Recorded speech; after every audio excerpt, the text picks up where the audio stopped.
So, hello, everybody. We are live. And when I say we, I mean me and he. It is the Demetra K Show on this fine Tuesday. I guess it's evening, depending on where you are. Earlier, you guys probably saw the podcast. So, if you have not, check it out after this. Today, we're going to be talking about the situations, and I'm sorry about the pixeling, it's the positioning of my desk um, uh, the situations that have occurred at Lake Lanier over, well, the last, I guess, since the 50s, I would imagine. Of course, I'll get a little bit more into that.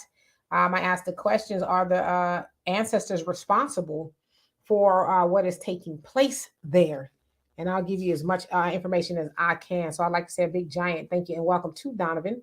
Also, a big giant thank you and welcome to YouTube, Facebook, Twitter. You are the other side of the conversation. Not only are you viewers, but you are participants because we do share the link for you to come on and what? Quickly give your opinion or your commentary. And I cannot stress this enough, although I have to for some reason. We don't need history lessons. We don't need to go way back and way back. And what happened was just give us, the highlights, if you will. Give us what it is your question is or whatever, and then we can potentially build a conversation from there. But if I see you leaning on the microphone too long, then I'm gonna mute your mic. I'm gonna put my hand up first, and then I'm gonna mute my your mic. And I don't want to be disrespectful, but we need to respect the time of everybody here. So anyway, Donovan, what say you? Hey, you guys, welcome, welcome, welcome. Great to have you guys back, especially you guys that are the regular co-hosts. Good to see you. Do us a favor on the way in, hit that like button. And then if you're looking at the like button, check out the subscribe button. Go ahead and click that subscribe button, become a member, join. That way you can get Demetra K on when she posts great comments throughout the week and throughout the years and throughout the months. Also, if you are new here, do not forget 3 p.m. Sundays, Demetra K Show, Pacific Standard Time, 5 p.m. Central Time, the Demetra K Show, every Sunday. And we talk about great topics and things. And what makes us different than other shows is you guys actually participate in the show and we bring you up. And a lot of shows are doing it, but they just don't do it like Demetra does it. So come back on Sundays and check us out. But this is an interesting topic. I don't really think about it too much. I want to see what a lot of co-hosts have to say, and let's get into it. Oh, and by the way, it rained here this morning in Southern California, hot rain. So here we go. All right. So who do we have on here? Just really quick. We have Black Spider. How are you doing? It says, oh yes, every time they throw a rock at black people, the ancestors make them break their own window. Ooh, we say, oh yes, the ancestors are busy every time. Okay, so yep. And then Easy, how are you doing? Angela D, what's going on? Yehoshaphat. Yehoseph, I'm sorry. How are you? Shalom to you as well. Black America. What had happened was Easy say the ancestors in my home state at work. We gonna find out. And Angel, rather, how are you doing?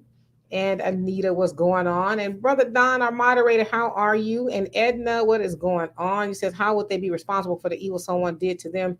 That is pure evil, what you say. I haven't said anything yet, but okay. All right, let's get into it because I see people on here speculating. Anyway, over this past weekend, hey, Only Pamela's Way, how you doing? And Mike, how are you? Over this, and Candy, how you doing? Over this last weekend, 3 people died at Lake Lanier. So actually, it was 2 people on Saturday. So it says it was a let's see here, 61-year-old man. He swam from his boat and he went under and did not come back up. He did not resurface. It sounds like later on they did find his body. Later on that evening, a 27-year-old also swam from the boat he was on, did not resurface. So I'm not sure if they found him or not. Doesn't sound like they did. I don't know. Maybe they did. The Thursday before that, 24-year-old man drowned and got electrocuted. And others said they heard him screaming. And then when someone went out to rescue him, they said they felt like a burn, like some sort of a current or something as they tried to rescue him. So he died nevertheless. But should also be noted that Usher's stepson also was killed on that Lake Lanier in a boating accident. Y'all remember that couple of years back?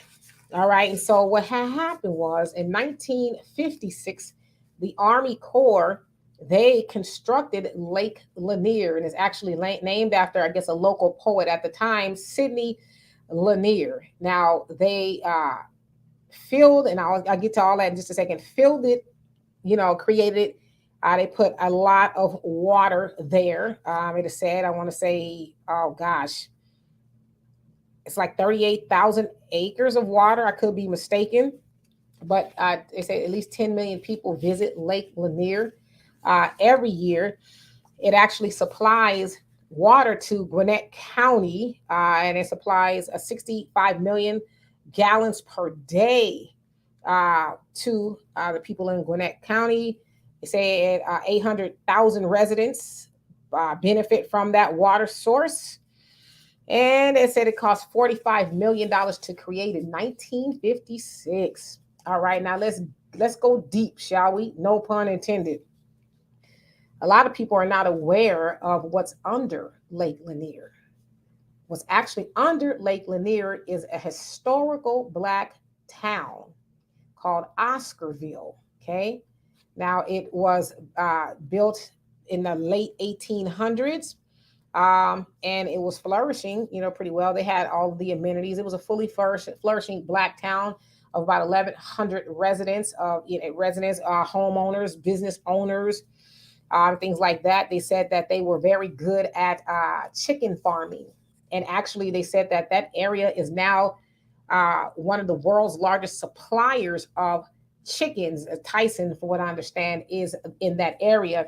And so anyway, let's get back to Oscarville. So September 9th, 1912, I want to say it was destroyed, for a lack of better words. No, actually, it wasn't destroyed then. It was a white woman, May Crow, 18-year-old, was found in the woods outside of Oscarville. And it is said that she was assaulted and unalived, if you will. Now, 4 Black men and boys were blamed for that, from the ages of 16 to 24 years old.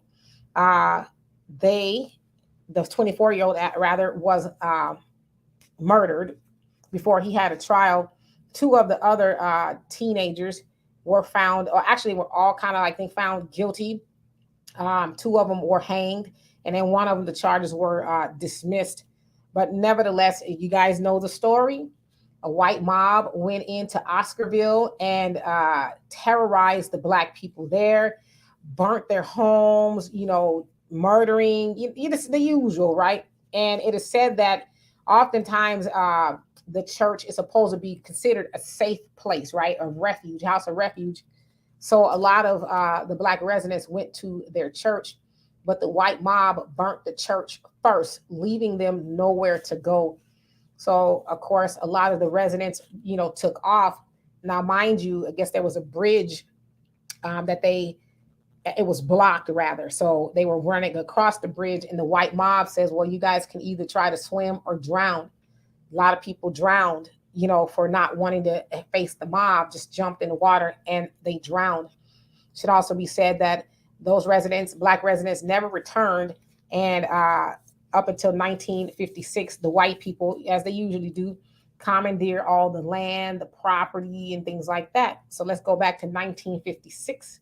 I want to actually, I meant to put this picture up so y'all can kind of get an idea of, just a little idea. I tried to find some real clear pictures of Oscarville, but I want to show you what I did find. Give me 1 second. I'm sorry.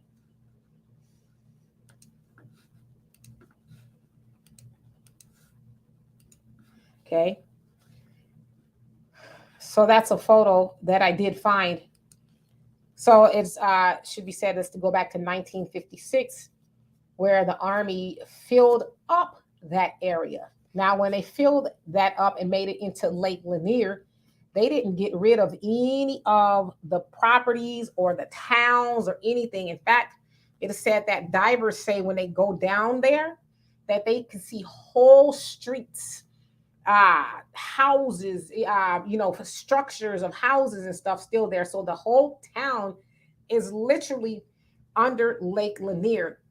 In fact, they said it is directly under Lake Lanier, and it often catches boats and people underneath that water. And they say that I think there's like trees that are 60 feet tall that are directly under that water. Minding you, it's a tourist attraction.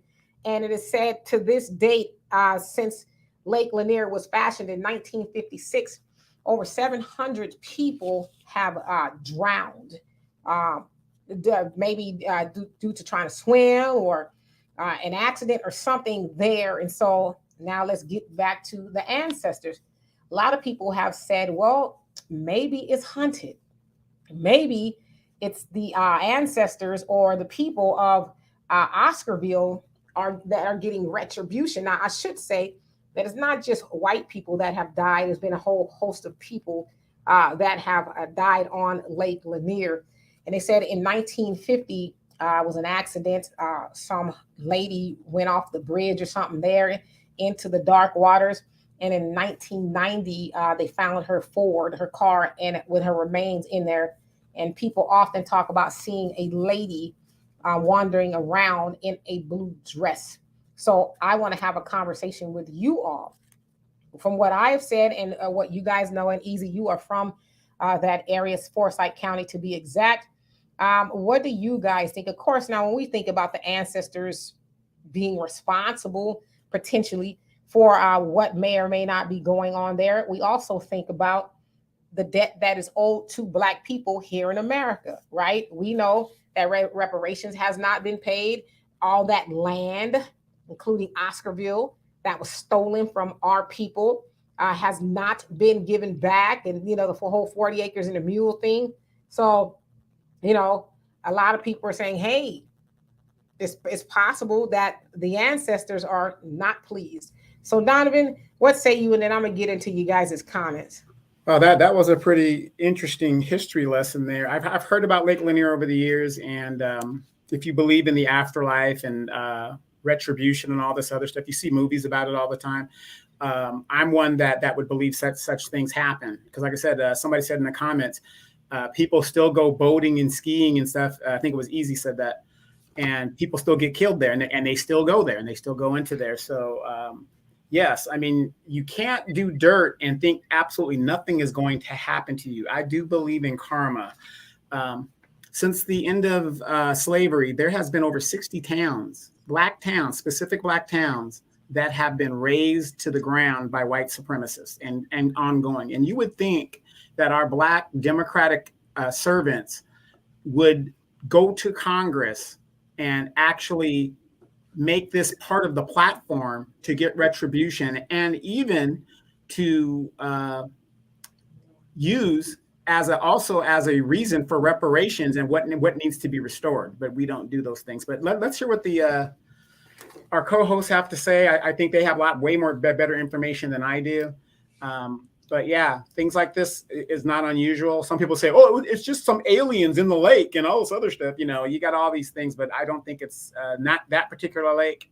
I don't think so. When you've got a town that is submerged underwater, and it has been proven that when they raised a lot of these Black towns over the years, that they either bulldoze it and just to hide it because they didn't want the evidence. How are you going to go sit there and start the League of Nations and the United Nations, and you're doing the dirt right here? How many of you guys are aware that the Nazi genocide blueprint came from right here in the United States? They don't teach that. They just teach the Nazis where it was this bad thing, and they are. But what they're not telling you is the blueprint of the extermination of the Jews and other people in Europe was a blueprint that was taken from the United States and what they do to Black people here. So we got a lot of interesting stuff here. Strong, humble, and here to learn, says Demetra KL7's rule gone somewhere with that BS. You brads be on. Okay. I'm going to say Easy, yes. So you're absolutely right. Sidney Lanier was also a Confederate soldier. and a poet. So, yeah, absolutely. Kenneth, he said he was watching ABC, but this is better. Well, I love and appreciate you for that. And Edna, you say they were taking care of each other out there. So you're talking about the people who live in Oscarville. Is that what it is? The Easy also say the lake have many drownings every year. People still go there and swim. If it, yep, they that's what from what I understand. Hey, Chris, how you doing? It says y'all, yeah, yes, all praises to the Most High God, absolutely, all day long. And they says that not the only black, uh, that not the only black town, or that's not the only black town they did that to. Is that what you're saying? No, absolutely is a whole lot. One in every state, I would imagine, right? At least. There's a few in Florida that I know of. And Easy says not respecting a sacred ground consequences could be on to something there. And Patty, how you doing? Says when you have a black community, you must protect it. Our own police. We need so basically a police department. Yeah, yeah, well, that is true. But back then, especially even now, the white mobs, they were well connected. As the KKK. I mean, you had senators, government officials, all kinds. So it wasn't just Billy Bob and them. It wasn't just them that was in the KKK. You had people who were of some well-to-do-ness that donned a hood. So yeah, the police department would be helpful. And another thing we should say is this, and I know you're not saying this, but one thing that we always need to understand is our ancestors were no punks. They wasn't sitting there and like, what I was gonna do? Oh, help us, Jesus. I'm sure they was doing some of that, but they fought back. They fought until they couldn't fight no more. You also got to remember a lot of those cowards that got together to destroy those black towns. They didn't just do it with a few of them. They got all the local, white supremacists together and met about it and say, okay, we need to go in there because they fighting back, right? They wasn't just laying down, they was fighting back. So let's give our ancestors some credit for at least putting up some dukes as long as they could, right? And let's see. Oh God, I just read a comment. And strong and humble and here to learn says, I'm sorry she dissed L7s in her last show. I'm sorry. Squares are sexy. I didn't mean no harm. Would you find it in your heart to forgive me? I don't have a problem with a square. I don't. And Rodney says that place is very, very disturbing. You need to see it to believe it. Being a former Roswell resident, we're minutes away from it. And so I saw your other comment too. Like you said, they said when the water level drops, you can see some of the buildings and the structures and stuff down there. So I don't know. I was like, for me, I don't think I'd want to go visit Lake Lanier. I wouldn't want to be on the water, and I definitely would not want to jump off the boat and go for a swim. I don't know. I don't think I would want to do that. And let's see here. Joey, how you doing? It says the Irish started it. And Anita says, no, it's not. There are many places all over the world that are resting places for our people. Oh, absolutely. Black America, he says, people go to lakes and drink alcohol and die. Just what happens. Yeah, but it's a little bit more to it than that. I would imagine it's not just drinking, because how do you go for a swim, which they say a lot of people have gone for a swim and they go under and they don't come back up. In these last two cases that I talked about over the weekend, they said they had to go find them. Now imagine being a diver that has to go find these people. I'm like, wait a minute now, you want me to dive down there where may be some something going on. I don't know. But I've seen how they do it. They actually have the divers go down there and they tie them off. So it's two divers at a time, and they have somebody on the shore rope to them, to be able to pull them or whatever in case they don't come up for whatever reason. But I'd be like, I don't want to do that. You think they would have done that with the guy that went down to the Titanic and they had a rope or emergency stuff just in case something happens?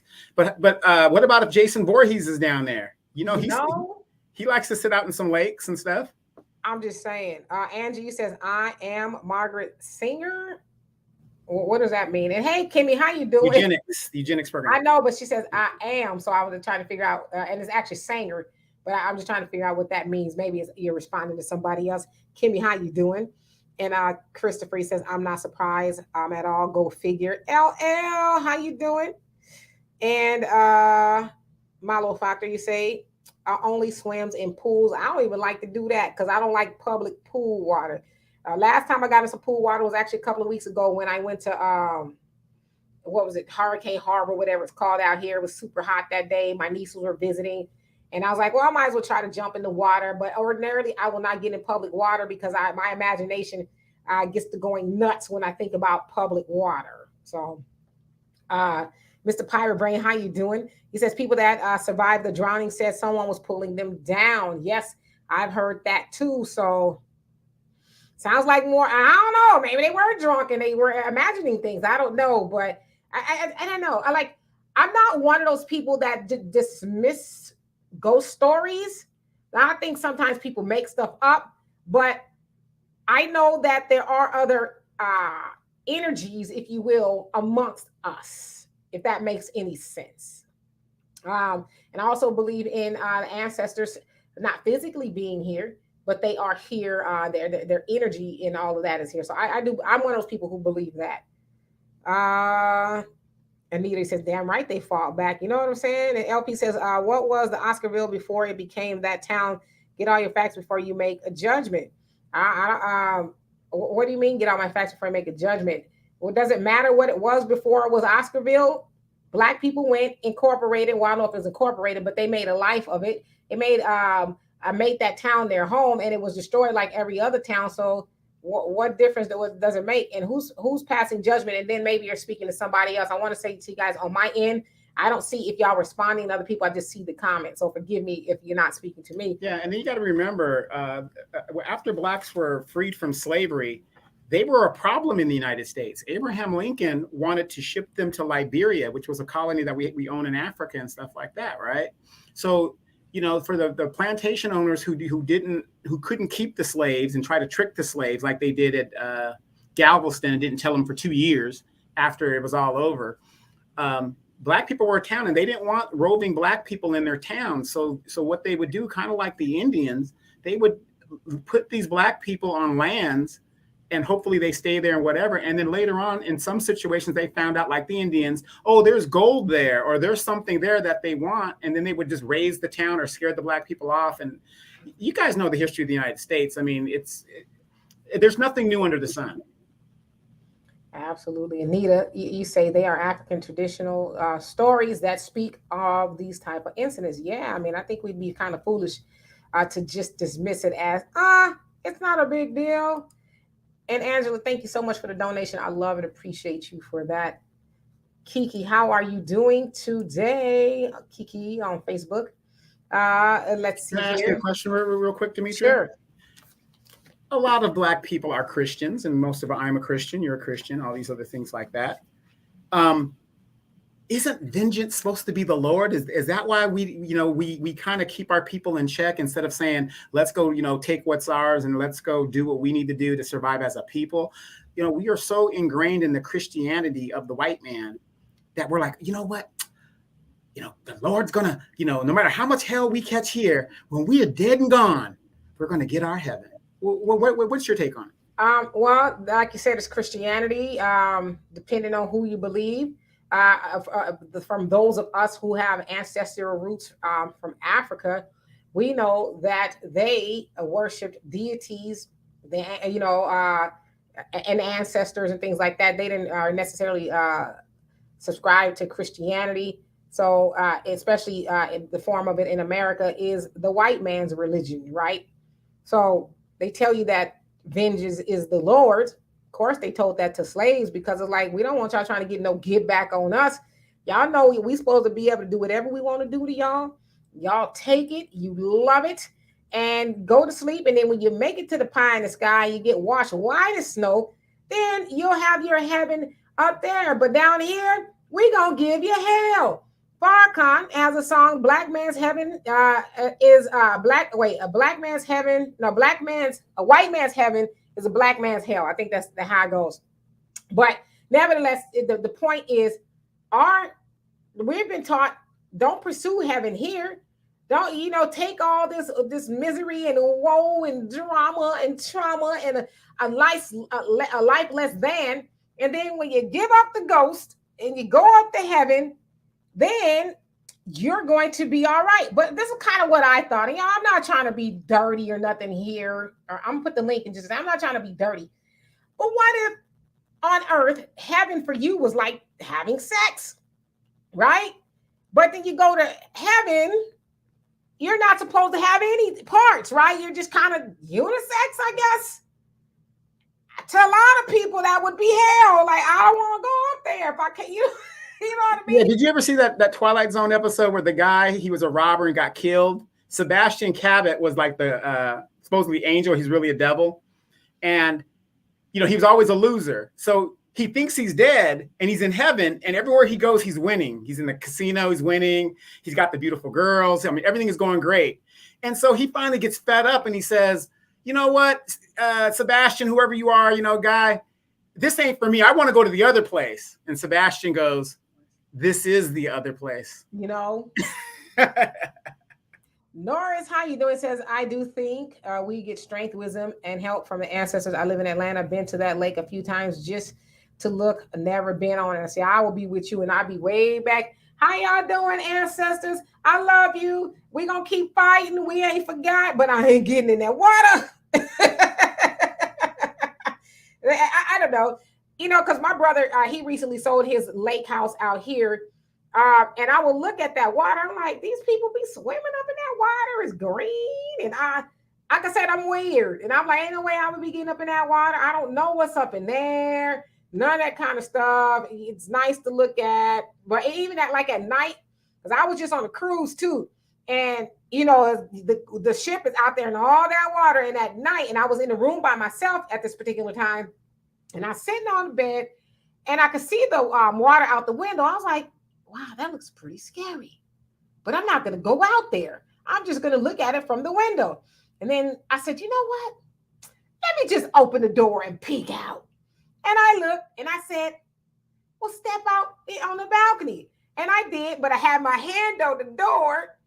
And then some said to me, girl, is you crazy? Get your back in the, because I don't know. What if I accidentally fell off? Nobody would even know where I was, but so a point that I'm making is water is, depending on where it is, can be kind of scary, And Dead Pooh, how you doing? Says there are vengeful spirits that doesn't want to be disturbed. You could be on to something. Albie, how you doing? It says he too busy. I will handle this. Okay. And then Donnie says Christianity equals why supreme? Why supreme? Or is that, do you mean white? They meant white supremacy. Yeah. Okay, gotcha. I figured that. And LPE says, Demetra, I'm not getting Christian vibes, Nation of Islam, right? For me, yeah, I guess you could say that.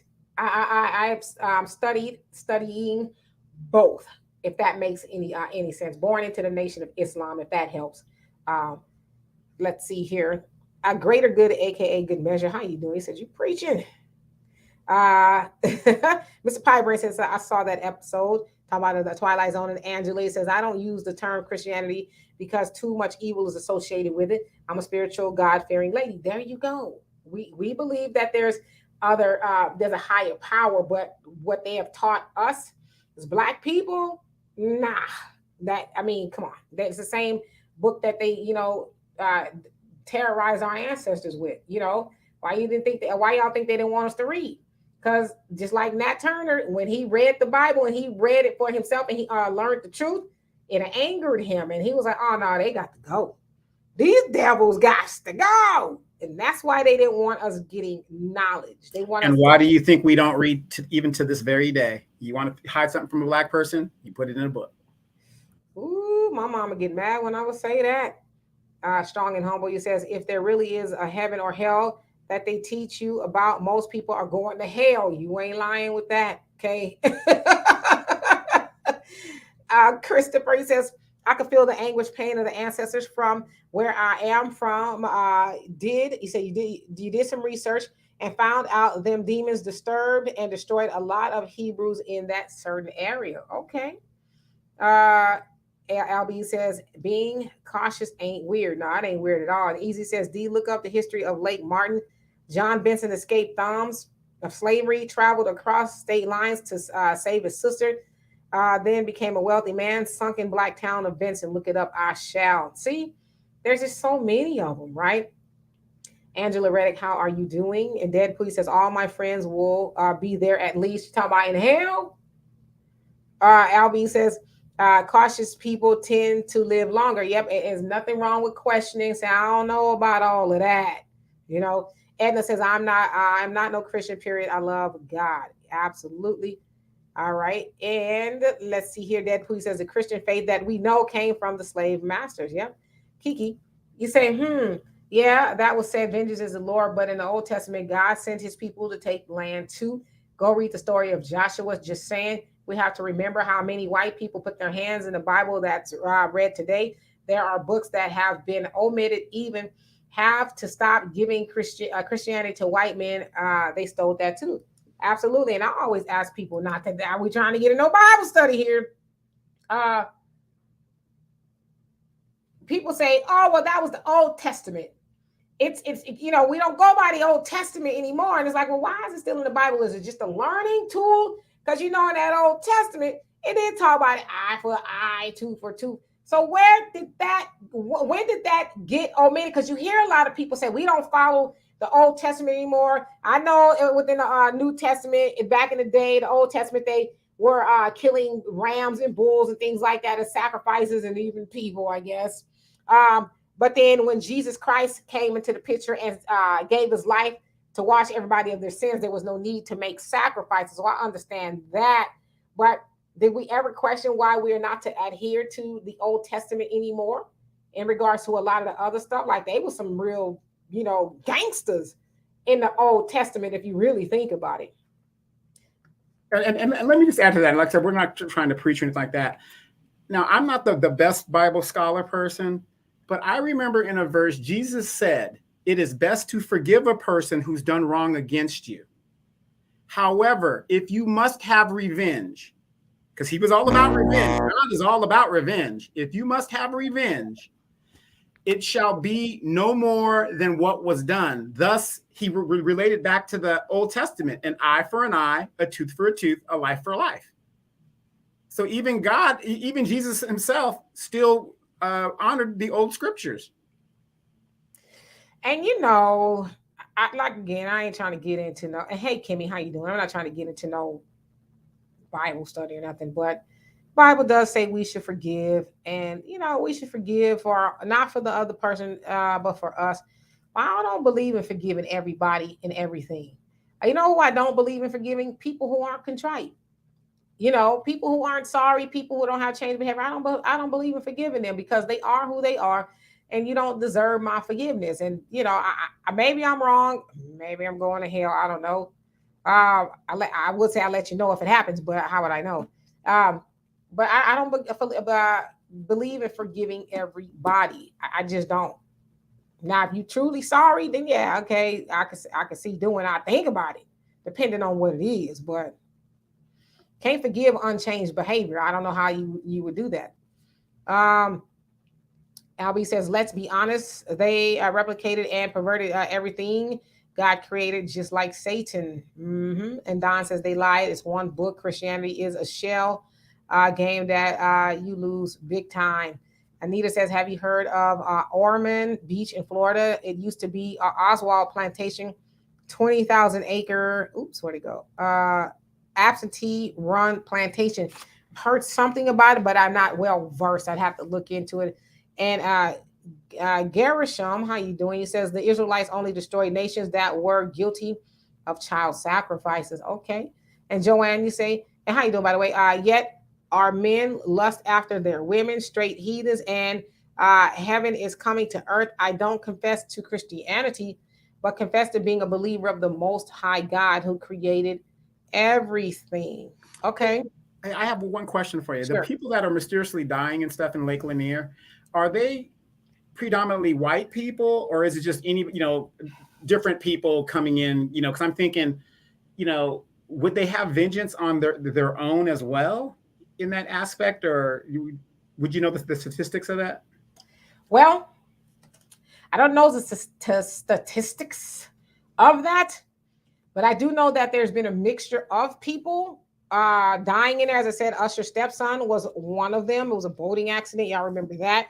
I saw a story of a black teenager. He died, and I don't know if they ever found his body, from what I understand. But also, what I do know is that the Honorable Elijah Muhammad has asked us to do what? He's asked us to separate. Right. Separate from them, because what they have coming, if you wants to, hey, how y'all doing? What are we having for barbecue this weekend? Y'all trying to do all that, then you're going to get caught up too. You ain't supposed to be mingling and mixing. The Bible says separate, be ye separate and come out from among them. Something like that. Well, I mean, if you believe some of the Bible, don't, who is this they that the Bible is talking about? It's talking about the unrighteous, right? The world. You're supposed to not be of the world and all those type of things. So if the unrighteous is who we know them to be as far in regards to black people, then why are we mingling in amongst them? So if y'all got where I'm going with that. All right. Let's see here.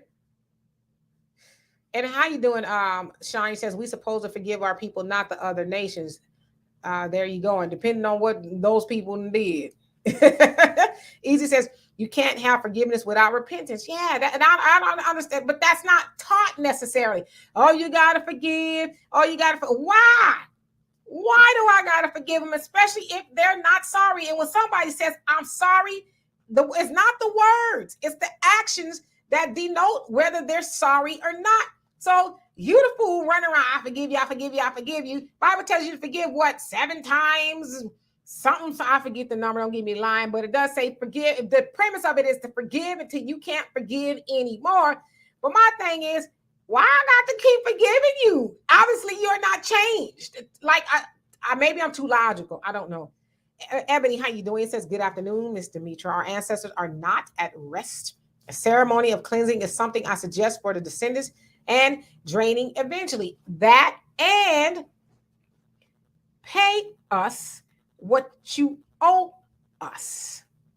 There's been, gosh, probably millions of acres of land stolen from our people. And even till this day, in 2023, they are still stealing or trying to steal land from us. Y'all heard about the 93-year-old woman in South Carolina in the Gullah Geechee lands?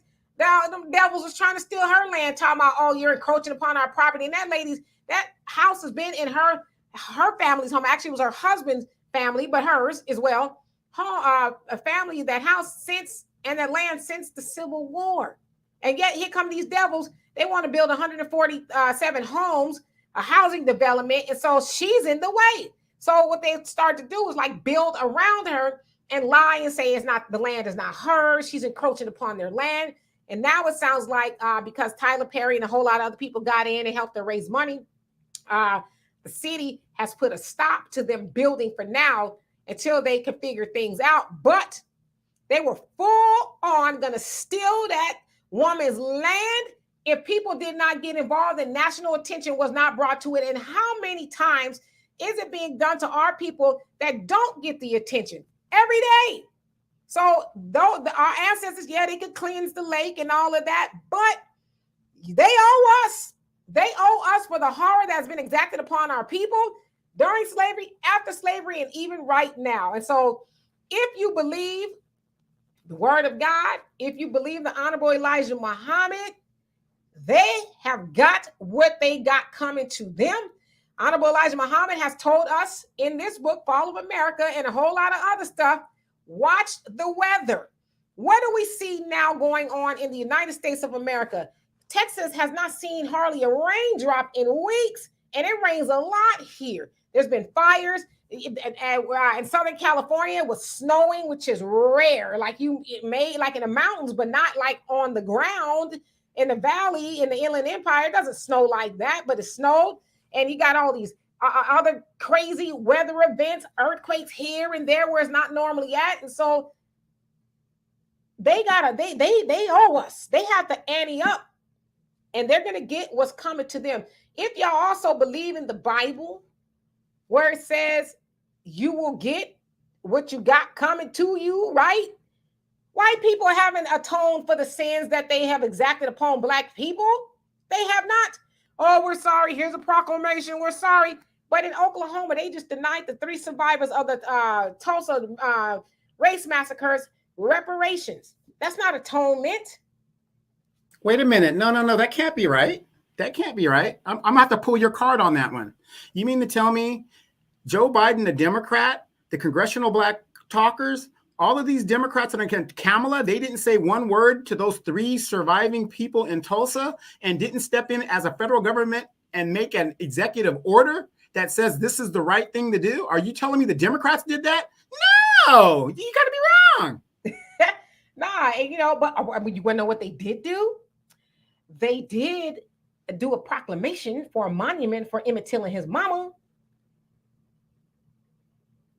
That's got to count for something, right? It's an insult. And Kiki, you say someone has suggested that they should drain Lake Lanier. Do you all agree with that? I think they could drain it. They could do whatever they want to do to it. But I think the premise is always going to be there. And what was done to these black people here and everywhere else, y'all ran them out of what they built by their hands, blood, sweat, and tears after enduring slavery. Ran them out of there, and then they said F you even more by covering it up. So yeah, they could try to do whatever they need to do, but until they truly atone for what they did to black people, they are going to get theirs. And I always say to you, cannot legislate the will of God. God ain't sleep, and neither are the ancestors. And they saw, and God saw, and knows what was done to black people. So in the same vein, if you believe that the Bible, this, that, and the other, you're going to get what you got coming back to you, eye for an eye and all this other stuff, then, I don't understand why they don't believe that. But see, them, white supremacy, they think they're smarter than God. Oh, well, we ain't going to. That's why they're trying to legislate their way. They're legislating all over the country because they think they're going to, outsmart God. Is like, good luck. Good luck. And so LP says, Demetri, you were never a slave. So why is there staying? I ain't gonna even answer that silly ass question. And forgive me. I'm probably gonna be real raw if y'all get real silly. Don't ask me nothing silly, because you know the answer to that. I think you know the answer to it. Why you're asking me that, I don't know. Maybe just you on one today. So, but I love you though. LB says technically it's spiritual warfare. You can look at it that way as well. Easy says these folks have not and will not repent for their savage behavior, killing us. Well, they ain't gonna have a choice. They don't have to repent. But when you what you put out there got to come back to you, right? Do unto others as you would have them do unto you. So if why does white supremacy believe? I think that doesn't include them. That's the cavalier attitude that they have, and we're watching it slowly unwind. We really are, whether you know it or not. Son Kisser, how you doing? Says, hey family, tried to stay quiet once again, but can't. They inserted all that forgiving and love and stuff in our book. Yeah, well, we know why, because they wanted black people to believe that what was going on with them. Telling you to obey your master and all that other stuff. They reinforced that to black people. And I read a lot of slave. Oh gosh, the name of it slips my mind. There were documentations from the Smithsonian, Library of Congress. They went out and talked to former slaves back in the day, slave narratives.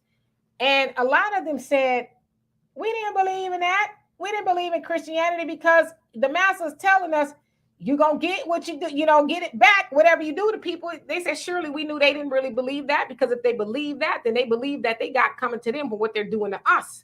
So, and then they also say how they going to heaven for all the hell that they didn't cause to us. So don't think our ancestors believe that a lot of them didn't believe that. It's like, what are they going to do? They were forced to go to church, right? And listen to them cherry pick the Bible. Yeah. Wouldn't that be hypocritical? How are you going to make a man a slave and think that you're too good to be a slave yourself? Right. But again, it's going to come back to him. And that's why I don't really trip off a lot of stuff when I see it, because I already know God is not asleep. He's not. And Donnie says forgiveness belongs only to the house of Yasharel. That's our problem. We don't forgive each other, but we are quick to forgive Massa and Miss Ann. Yeah. And we should forgive. I'm Miss Ann and Massa, they not even on my list, but even some of our people who do some really crazy stuff, I ain't gonna forgive you either. Matter of fact, I ain't gonna be around you like that, to be honest with you. Mike, how you doing? It says forgiveness can only happen when someone either cries or gives a gift to the victim.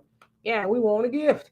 Rodney, how you doing? It says sadly, many who follow the circus Christianity don't know the Bible. Sadly, no.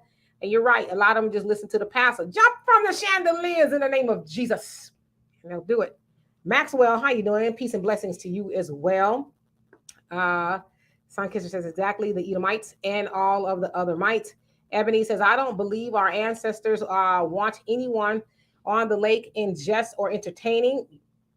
If to pay respects, I don't believe the ancestors would take offense. Just the thought Usher's family was in jest. And you know what? I'm so glad you pointed that out, because you're right.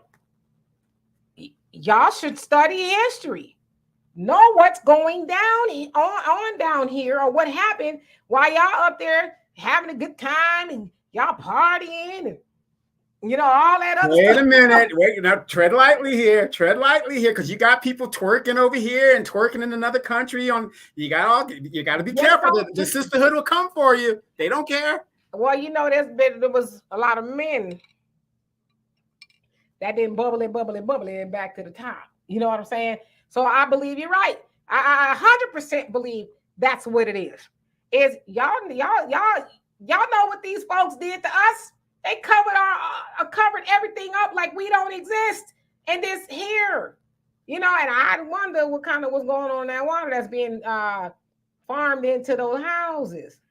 Well, let me ask you this question, since we're on a great topic here, and this is just a question. And like I said, I don't know everything, even though I pretty much know everything. No, I don't know everything.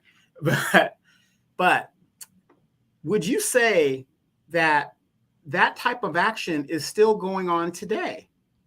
And what I mean by this is, if you go back and look at some of these cities as we're into the 1960s, especially after the 1950s, wasn't whole super highways and cities designed and redesigned to destroy Black communities? Didn't super highways go right through Black communities?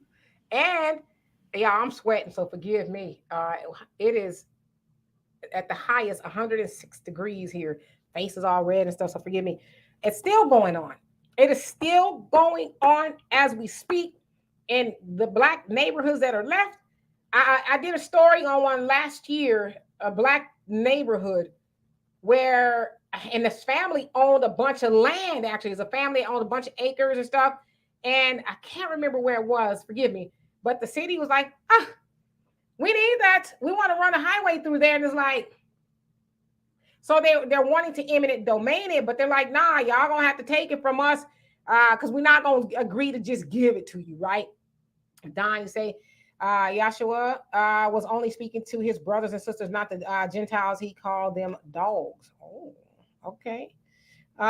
Suburbia Jones, I like that. How you doing? It says Trayvon Martin's father letting George Zimmerman live showed the others that we are afraid to do what's necessary.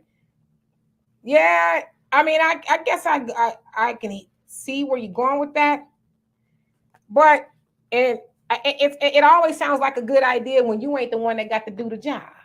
You know what I'm saying?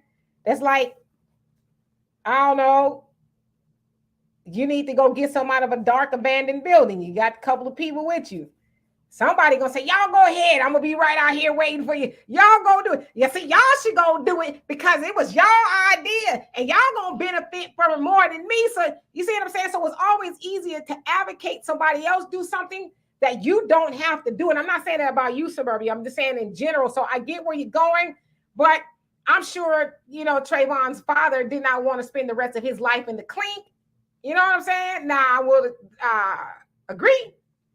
that there were a copious amount of opportunities. And matter of fact, the person that's in jail for trying to take him up out of here, George Zimmerman, was a white guy, but he missed, so I think they gave him like 20 years or something like that. So Angie D, if I didn't already, how you doing? It says they stole us, they sold us, they owe us. You know what I'm saying? And Dennis Reed, how you doing? It says we are owed this money, period.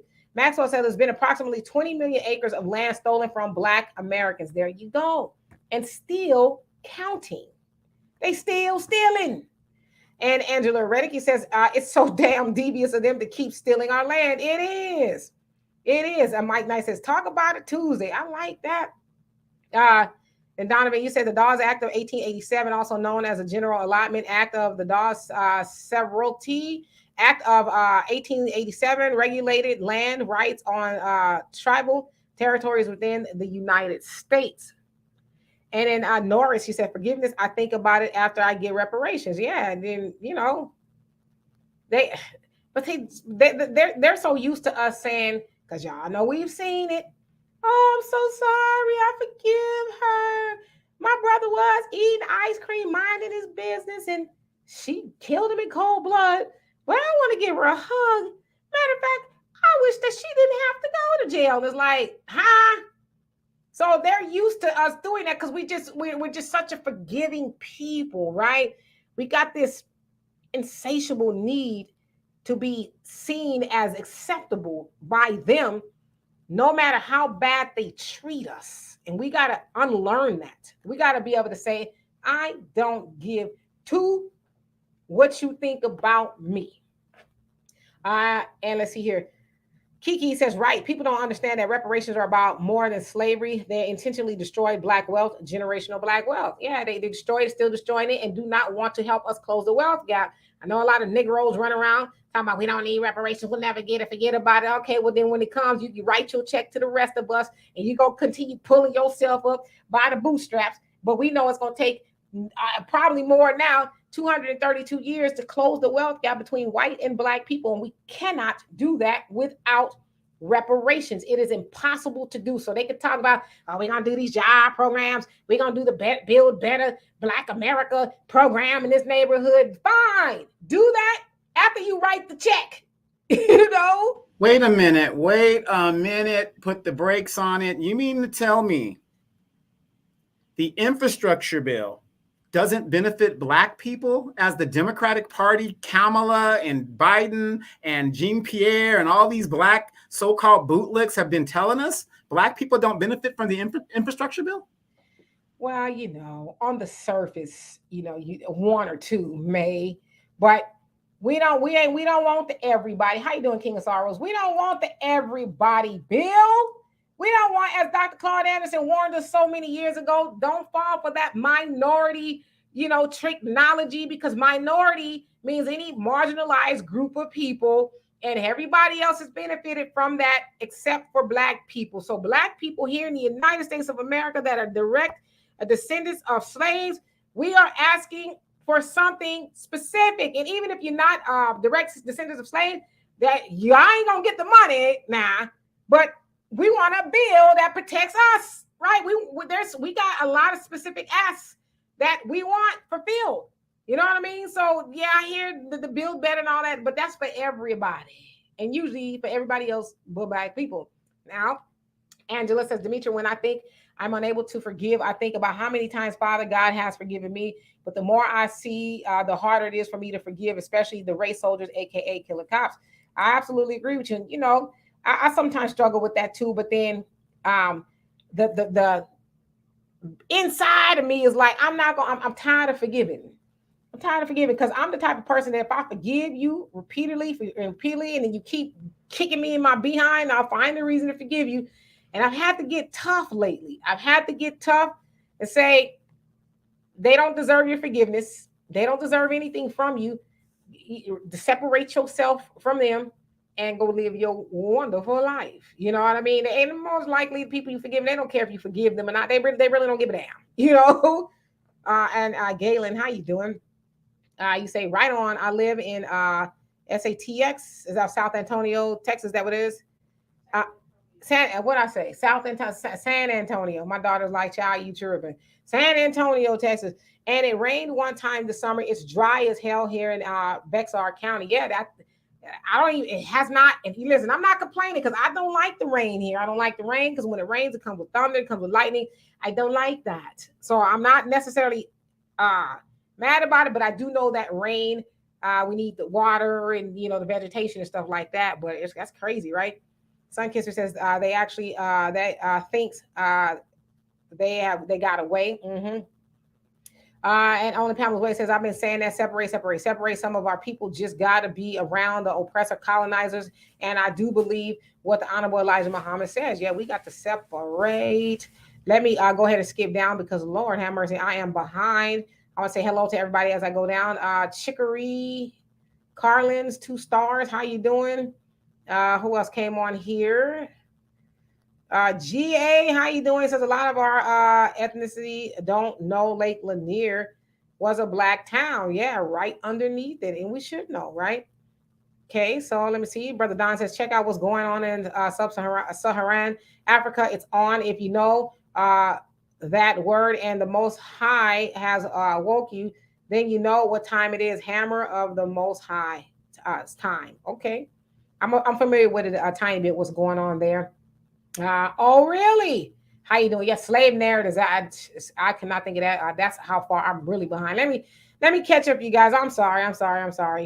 Because I see that I'm behind. Easy says head right system to anyone willing to cross the Atlantic Ocean and help settle colonies. Okay. And Kiki says we're not discussing the Bible, but better. Read Genesis 15:13-14. Then pay attention to what's going on in this country. That is all. Okay. Mike, he says, I tried to forgive my sister last night for bringing back my car with no gas in it. Unforgivable. Okay? Absolutely not. Big Rich, how you doing? Says the FCC passed a law that they can only publish small amounts of slavery. We only know 20% of what those animals have done to us. We haven't scratched the surface yet. You are not lying about that. And of course, y'all see they're trying to suppress the history that we do know of in a lot of these school systems. Kimmy says 140 souls joining us right now. Only 92 likes up. Please and thank you. Like this. Thank you. All right, let me skip down just a little bit. Easy said the land giveaway to whites drew thousands of takers. Yep. Oh gosh, this one is something. Aya is our righteousness. Aya. So I probably jack that up, but forgive me. It says Muhammad, aka Christ Jesus of Mary, came and left his people in Egypt and in slavery and in captivity and lost and sin. All right. Michael says gentrification started with the baby boomers. Hey, Moni, how you doing? Donovan, you had clicked off for a minute. I was like, what happened to you? Yeah, no, what happened was my my antivirus security thing found something and it clicked it up. Oh, Moni is giving her, I was about to give you your salutations. He says, much Detroit love, my gorgeous brown sugar boo. It's Tuesday, and I can't wait to talk with you, embracing my birthday to the end of the month. Hope you and Demetra are having a blessed evening. We are, and happy birthday to you once again. All right, Black Velvet Rhapsody, how you doing? It says, honor of ancestors' atrocities should begin with FBA. So any descendants of slaves disrespecting our dead can get the work. Yeah, like Ebony said, that I think she's spot on with that. Y'all know what's going on down here. Y'all having a good time Charlieing up here, You shouldn't be. Easy says, do you have a book on how whites got rich by the nation? I got a few of them. But which one are you talking about specifically? All right, so I'm going to skip down to the bottom. I apologize. I did not mean to belabor so much. Maxwell says, I believe in Yahweh, but no longer follow any form of religion. The origins of Abrahamic doctrines have too much pedo stuff. Okay. All right. So skipping down. Sorry. Roderick, he says, if you truly read what you'd, the Bible, you'd leave the beast system known as the church, right? Only Pamela's Way says reparations is a debt that is old and they're gonna pay. You better believe it. Red Ninja, how you doing? Says it's coming because more people are starting to wake up to the performative politics, and that's exactly what it is. D. Griffin, how are you doing? Um, and strong and humble, you said San Antonio. Yeah, it's hot as hell down here. It's pretty hot here.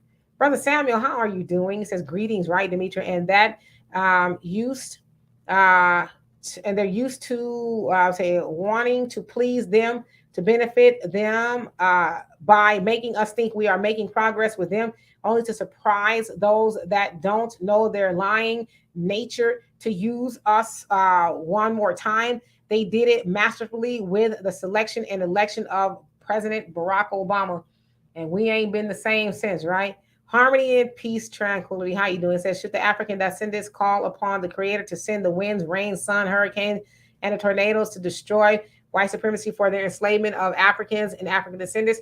The ancestors don't have to do a thing. It's already being done.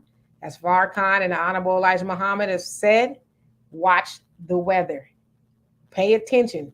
When you hear the news, people say, "Oh, this is unseasonably. This is weird, and this has happened." And then you got to remember, watch the weather, and then it's gonna. So we don't our ancestors don't have to do anything.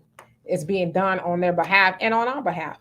Easy says, "D, the mindset is to unalive us, so no reparations given."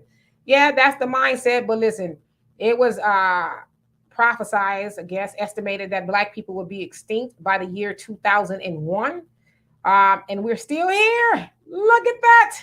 We ain't going nowhere. Because as y'all know, they didn't put weak people in those plantations, in those fields. They put the strongest people on planet Earth.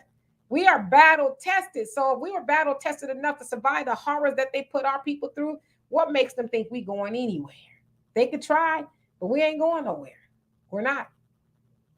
And D. Griffin says, thank you, Donovan. I appreciate the warm welcome. And Rodney says, I see Donovan repping Malima and the crew. I can't wait to relocate. So yeah, they Julius is out there. They really turn it up. I just love that man. I really do. That he is just like my intellectual crush. He is. I mean, I just love a man that's like, you know what? And then if you look at the organization that he has helped build, it's a wonder to see. I really hope and pray one day that they do get into power. I hope and pray that one day Julius Malema does become president. The EFF takes over and the ANC, the ANC, that they, get out of there. So remains to be seen.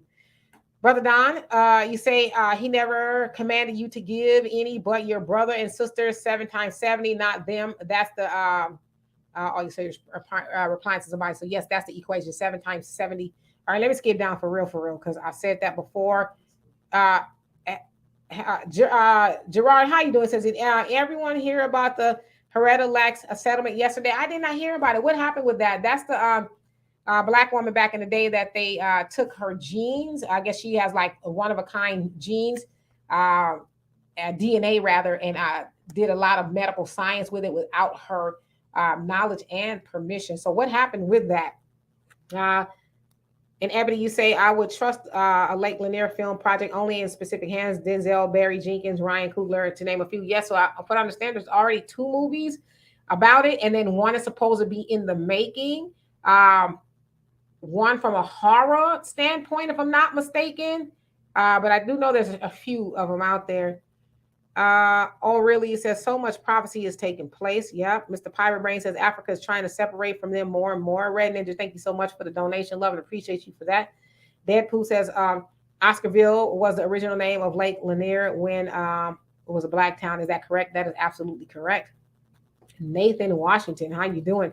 Says when Black folks need to go back to doing hoodoo to them folks, I bet they'll start respecting Black people. Yeah, but it's already being done on our behalf. We just need to be obedient, unify, organize, do what we're asked to do, and everything else is going to be handled. And listen, don't think them folks don't already know that. They know. They know. Believe that. Michael, so talking to Donovan, and only Pamela's Way says we the original people only. So I don't know what them folks is talking about. And Nora says all the hurricanes seem to start off the coast of Africa. Just saying, yeah, they actually said that the hurricanes take the path of the transatlantic slave trade. So in a triangle, right? The route that it would take. You say that's usually where the hurricanes travel. That's the path that it travels. Like so, basically, like the Middle Passage and stuff like that. So, very interesting. Sun Kisser says it's not just a Henrietta Lack, it's many of Black women. Yes, she's most notable though. That has happened too. And so I'd be interested in seeing what happened with the settlement. And thus, let's go back to the Nazi tie-in. Where do you think Joseph Mengele and all these experiments came from? This is where they got the ideas to do these experiments. It all came from the United States. Absolutely. Ebony says white supremacy do a lot of rituals at these sites, which was warned against by our medicine men and women. U.S. Us, I think, is it U.S. or us controlling sacred sites should be imparted, or us rather, controlling sacred sites should be imparted into legislation. We control our sacred sites. I totally agree. Yeah, I agree with you too. Yeah, I agree with her too. Ebony, there's only five people, 5 votes that control the House right now. The House, only 5 votes. There are over 68 members of the Congressional Black Caucus. So who controls the legislation in the House? If the Democrats could get control of it, it should be the Congressional Black Caucus, but they don't talk anything about that. When it comes to things for Black people, we know the CBC does not represent Black, but they're the first ones on the border talking for those other folks. Okay, so Gerard says today would have been a Henrietta Lacks 103rd birthday, but yesterday a pharmaceutical company gave an undisclosed amount to her family. About time, right? Because at first they were denying it, and her family was having no luck, but pharmaceutical company greatly benefited from what they stole from her. So about time. Sunkisser says that's how you know it's something wrong with them. They have been trying to rid us for over 400 years and won't stop. Yeah, we ain't going nowhere. Gerard says she has 5 children and she died from cancer at 31. Yep. They discovered her cells when they were treating her cancer. Absolutely correct. So I'm going to put the link up if y'all want to come on and briefly, and I say briefly, ask a question or render an opinion. I'm going to do that right now. Only Pamela's Way says, exactly, Sister Demetra, the Most High gave us instructions, but a hard-headed people, stiff-necked, and don't try to have no discernment in what some of our people are. Yeah, we are to be obedient, and if we're not, then you're gonna unfortunately suffer the consequences as well. And I don't want to sound spooky or morbid, but it just is what it is. So I'm gonna share the link here.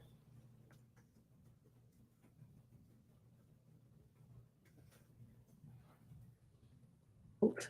All right, so it's coming up right now. Y'all want to join that conversation?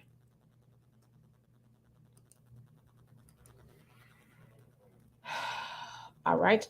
Ebony says the Iroquois Confederacy was our constitutional framework all along. The Northeast and Eastern coastal states, they got the bicameral framework from us. So the Iroquois are Indian, I guess, tribe, if you will. So I've heard a little bit about that. Let's see here. Mikey says, talk that talk, Donovan, and Michael, you're asking Donovan a question. All right, so I have put the link in there if you guys want to, come on and briefly ask a question and join the conversation. If I don't know who you are already, please just kind of show me your face before I bring you up to the big screen so I can make sure it's no shenanigans involved. Thank God we haven't had that go on in a minute. Deadpool says the father of gynecology experimented on his female slaves without anesthesia. His name was J. Marion Sims, if I'm not mistaken. And it was a horror. It was horrible. And they just recently took down his Confederate flag, not flag, but statue within the last couple of years. But he was praised for being the father of modern day gynecology. Based solely off of what he did to slave women. Like you said, a lot of times no anesthesia. A lot of them died. The babies died. He's experimenting, right? So Nazi experimenting kind of sounds familiar in the current world that we live in. 1945, they were doing the exact same stuff. Playbook, United States. Michael, what's on your mind? Hey, Mr. Pirate Brain. Hi, Demetra, Donor. How you guys doing? We're doing well. What's going on with you? Yes. So I actually have a hypothetical question that I want to ask both of you. Okay. So let's say that once American descendants of slavery receive cash payment reparations, tax exempt, right? No problem. And then leads to then the question I would ask is, once cash payment reparations be tax exempt and it's to be separate from the progressive tax bracket or separate from the tax proposal be introduced to Congress. So how would you separate those two, given the fact that Black American descendants of slavery do need cash payment reparations, but they should also be exempt from paying taxes, whereas you got the big corporations and wealthiest who are hoarding to a lot of money and wealth? I think it's been said a million times that reparations should be tax-free in any way, shape, and form. It should not. Reparations is tax-free. Yeah, so there should be no plans to tax it, no talks of taxing it. It's ours outright, and even the money that is estimated that we should get, that's probably even a really low number in regards to, because that's just the stuff we know about, right? But as someone said here, only 20% of the things that went on during slavery is published, right? So yeah, there should be no taxation on it. But how about taxation on like Mozungus who hoarded so much wealth in the last 400 years and counting? I'm not going to pay for nobody. I wouldn't own no slaves. I ain't going to do that. The reality of that actually happening, to put a tax on a specific group of people, that would be challenged in the courts. And then with the courts that we have, they would throw it out because you're singling out a certain group that really had they benefited from the wealth of what they're dealing with, but it would be that particular group. So in the United States, if we all aren't paying in on the reparations thing, then nobody's going to pay in. They're going to, and then your boy Clarence Thomas, he'll be the first one to say it is totally unconstitutional. Totally unconstitutional. Well, I mean, you personally, do you support a tax on Muzungus who accumulate so much wealth? Well, no. Well, I don't support it personally for the simple fact that I know it's not going to pass. So why support something that I know logically that's not going to happen? But you know, they accumulate so much for 400 years and counting through, like, not through hard work. You do know that, right? You do. I'm sure you're aware of it. Yeah. Absolutely. So, Michael, you have anything else to add? Yes. This one. Yes. So this one. Yes. There's one more thing I would like to add, and it's another hypothetical question. Okay. This is candidate A and candidate B, okay? Candidate A is a Democrat, supports cash payment reparations, supports universal programs. And candidate B is Republican, supports cash payment reparations, tax cuts. Who would you support, given the fact that both candidates support cash payment reparations, regardless of political affiliation? This is hypothetical.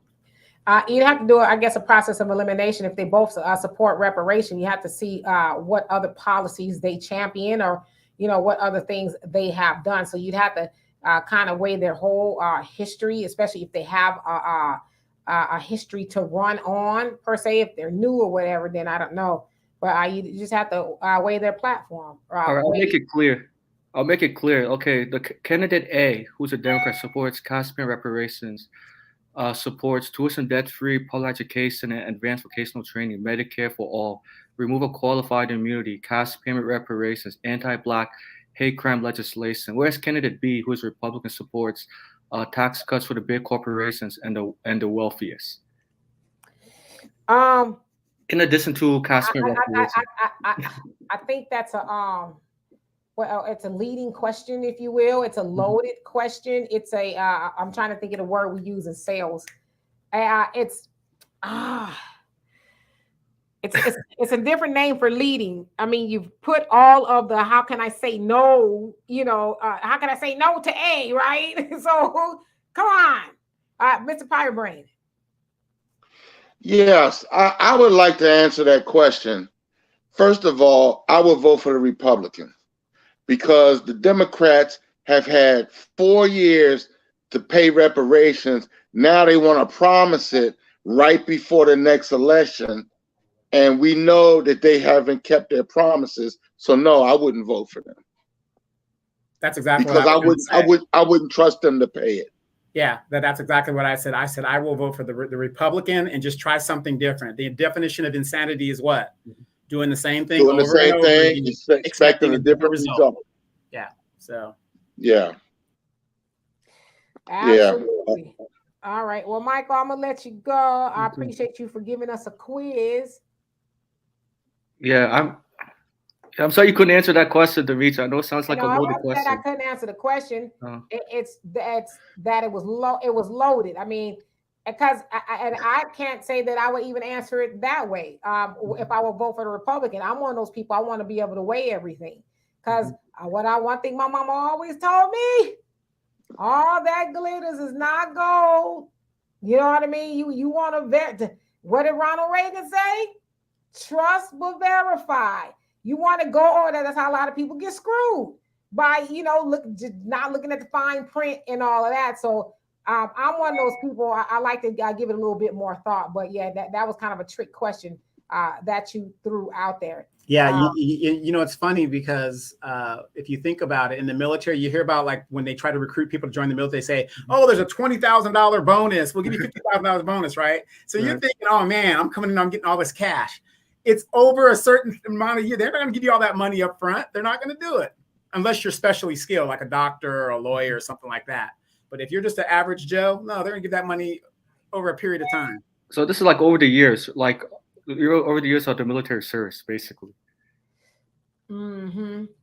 All right. Well, thank you so much for giving us a quiz. Please come back and see us again.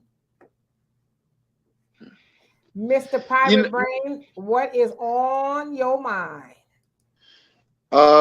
Several things. I had wrote down in there. I noticed you noticed that the Africans are starting to stand 10 toes down against the West, and I'm loving it. And that I think that should give us the encouragement to keep on what we are keeping on, because we need to get what's ours. And these people, they're not going to give you anything. The only way they're going to get it is for you to take it.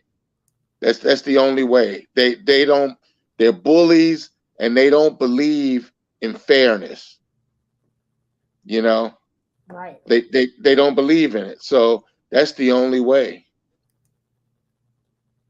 Yeah. I mean, it'd be nice if they give it to us, but history have shown that nothing is things are rarely given, right? Especially things people don't want to give, which is why they have wars and those type of things. People are fighting for whatever the booty, if you will, not booty, but booty may be. So you are absolutely correct. Yeah, well, I always tell people this, and people don't want to believe this. And I'm Mr. USA all day long, right? The United States has been in a decline since World War II. We haven't won any wars anywhere. We've been in a decline since World War II. And I always tell people this, that don't travel. If you had to tell somebody to come to the United States, what would you tell them to come here to see? We haven't built anything in this country in 60 years. But you go to these other countries, they're building and they're doing a come up. And this is another reason why they're like, you know what, America, you ain't going to tell us nothing. There was a country in Africa recently that just passed an anti-LGBT law and didn't care what the United States said about it, and trying to put that into their country. They're like, no, we're not doing it. We don't care. It went through their Congress or whatever unilaterally. Everybody voted for it. Everybody that could vote for it voted for an anti-LGBTQ bill, and they didn't care what the United States said. Yeah, and the LGBTQ people were complaining every time they could get in front of a mic. So the Prime Minister of Canada said, well, you can come here and we'll put you up. And they all came over there, and they're sleeping in the streets. So they never did care for those people. what those people have to do is just don't be out in the street flamboyant, wanting to have parades and stuff. That I mean, everybody doesn't want to see all of that stuff. I hate to say it like that, but it's the truth.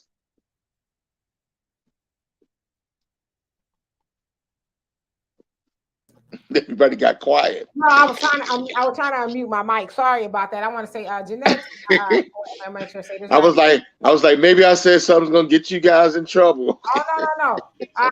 Janet, thank you so much for the donation. Love it. Appreciate you for that. I was just looking at Christ, Truth, Freedom. He said the medicine they prescribe is listed as anti-receptors. You aren't prescribed it. You cause you have no reception. You don't take it to keep our reception to our ancestors. Ashley, how you doing? It says we need to have that energy for people being out with trying to hunt Black people down. He says we'd see both sides with that. And Easy says keep that stuff on the island of Nantucket where it is. What's on the island of Nantucket? It's probably something y'all was talking about. Oh. Whatever that may be. Gosh, it is. Mr. Firebrand, where are you? In Texas too? Yeah, I'm in Austin, Texas. It's hot. You know what? My air conditioner broke down about 3 days ago. Ooh. I was in trouble. Yeah. Is it working now? It's working now. Yeah. Oh, I almost fainted for you. Yeah, a friend of mine that worked for the sheriff department got his friend to come over and took a look at it, and he gave me a good deal on fixing it. But it was, I mean, I couldn't sleep. I couldn't hardly breathe. I had 2 fans in the house. I put one on me and one on my dog. I'd have slept in the damn car. That's because in the house, it's like an oven. You try to open the window, you're just letting in more hot air. See, in California, it's hot, right? But it's not that blanket hot where it's smothering you. It's going to be hot. Like I remember one time in Southern California a couple of years ago, it got 120 degrees and the power grid couldn't handle it, I guess. And the power was out for about 20 hours, I would say. And we literally, because I had a balcony outside of my bedroom, put some blankets out there and we laid out there and it was so hot. It barely cooled off. But needless to say, I got bit the hell up by everything that was out there. But it's like you couldn't sleep in the house. It's like the minister said, look at the weather because this weather is not normal. It is not. I'm telling you, my watch is saying that the high is 100 now, but it was 106 degrees. And when I got in my car, it said 107 degrees. And if it's outside, I think it was 117 or something a couple days ago. That's like human beings can't live in that type of temperature. Right. And also, I don't know if y'all saw the report where it said, and I believe it said, the earth has not been this hot since 120,000 years ago, if I'm not mistaken. Ooh. Yeah, overall the earth, but they had these temperatures about 80 years ago. There's a log that shows that these temperatures were like 80 years ago. Right. Wow. So I'm talking about the earth in general. So I don't know if it's here or there. Maybe I don't know if it's 100. I want to say it said 120,000 years, but nevertheless, it hasn't been this hot in a very long time. And that's very concerning to me because it's like, is this a one-off or is it going to be that way forever? Because I looked into the future as far as the weather, the temperature, and it's going to be pretty hot all the way up until like October, November-ish. That's a long time for it to just be hot, and God, bless anybody who's got a high electric bill. Normally my electric bill here, if it's not summertime, is like $35 a month. Now it's about $90 or so a month because, running the air conditioning, but it's crazy. There's a lot of people, and I really feel sorry for them, especially our seniors who will not turn their air on because they're on. I keep mine on at about 82. Yeah, that's kind of where I'm at normally. Yeah. 77 for me, but you know, I'm using solar heat. And here's another thing people don't understand. Especially if you were unfortunate enough to buy a 2-story home, heat rises. Now you got an attic, okay? What you got to do is go to Home Depot or Harbor Freight, wherever you need to go, and vent your attic. That will save you about 3 to 7% of your heat will dissipate. That hot air is just sitting on top, making your home an oven. You got to vent that attic. Yeah, and that's true. Mm-hmm. My parents in Maryland had a fan going from one side to the other because they have vents in both sides, and they had a fan up there they would turn on, and you'd be surprised how cool it got. All my gable vents have solar things and just all day long flushing air out. I mean, I'm just sitting here cooling. My AC comes on for maybe like 30 minutes out of the day. Wow. And Sherion, I hope I'm saying it right. How you doing? It says it's hot here in Washington State, also 83 degrees. I welcome 83 degrees here. I don't even think it gets 83 degrees at night. I'll tell you what it's going to be tonight. Tonight is going to be 82 degrees. Tonight. That's the coolest it's going to be here. So where are you at? I'm in Houston. Oh, you're in Houston. Houston. hey, Sukiyana's been influencing those lovely ladies in Houston. I throw hate. I ain't one of them. I am not one of them. But you gotta remember, you know, I'm in California and I deal with dry heat. Significant difference. You guys are dealing with the humidity that kind of sticks on you. So that's the difference that you guys are dealing with. Because that's another reason why I don't like the South. You're in this humidity outside, then you go in the house and it's ice cold, and it just messes your system up. Well, Texas, Austin is not that humid though, is it? I don't know. I've never been to Austin. I've been past it, but I've never been through there. Houston is, well, you know, because Houston, maybe not, because Houston is closer to, you know, I don't know, from my recollection, like Louisiana or near the water, I guess. Yeah. Also a little bit lower below sea level than probably Austin would be.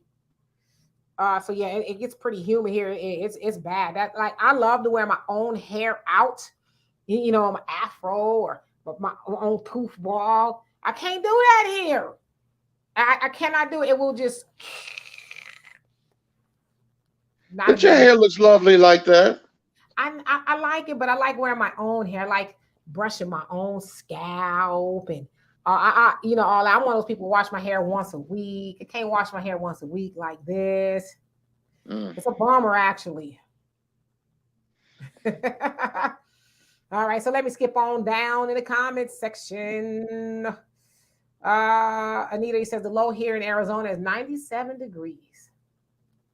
And I heard that the weather in Arizona, it'll make you holla. And I've heard of people having $500-600 light bills in the summer in Arizona. That is absolutely crazy. I probably a lot cost of living is cheaper, but that kind of a light bill, yeah. Mine's right now only $100, so I'm not complaining too much. All right, so let me see who else is on here. Got something to say. Only Pamela's Way says they are pushing climate change and they're doing it for a reason, or a lot of times they're denying it too. There is no climate warming. It's like, well, what is this? Easy says we in the swamp, Houston built and bayou. Yeah, so that jives, right? Because there's a lot of snakes and stuff running around here, and you know, I'm a Southern California girl. No shade to Houston. I can't deal with the swamp life. And then those big giant bugs, they're like big giant roaches. They're like that damn big. They're like water bugs? Or you talking about palmetto bugs? Is that what they are? They big. They look like cockroaches, but are huge. Yeah, they're palmetto bugs. They usually come out of the tree, and because they're usually in the trees, and they come out of trees and come into the house because it's cooler. I get one every once in a while, and I'm like, I'm one of those type of people. I try to seal everything up. I'm like, how did you get in here? And then they usually die. Like they don't run around. They like you'll find them maybe like in the morning flipped over on their back. It's like hey, start charging them rent. Right. Yeah, I used to have those in Florida. Yeah, my sister's in Florida. She says sometimes they come in through the vent.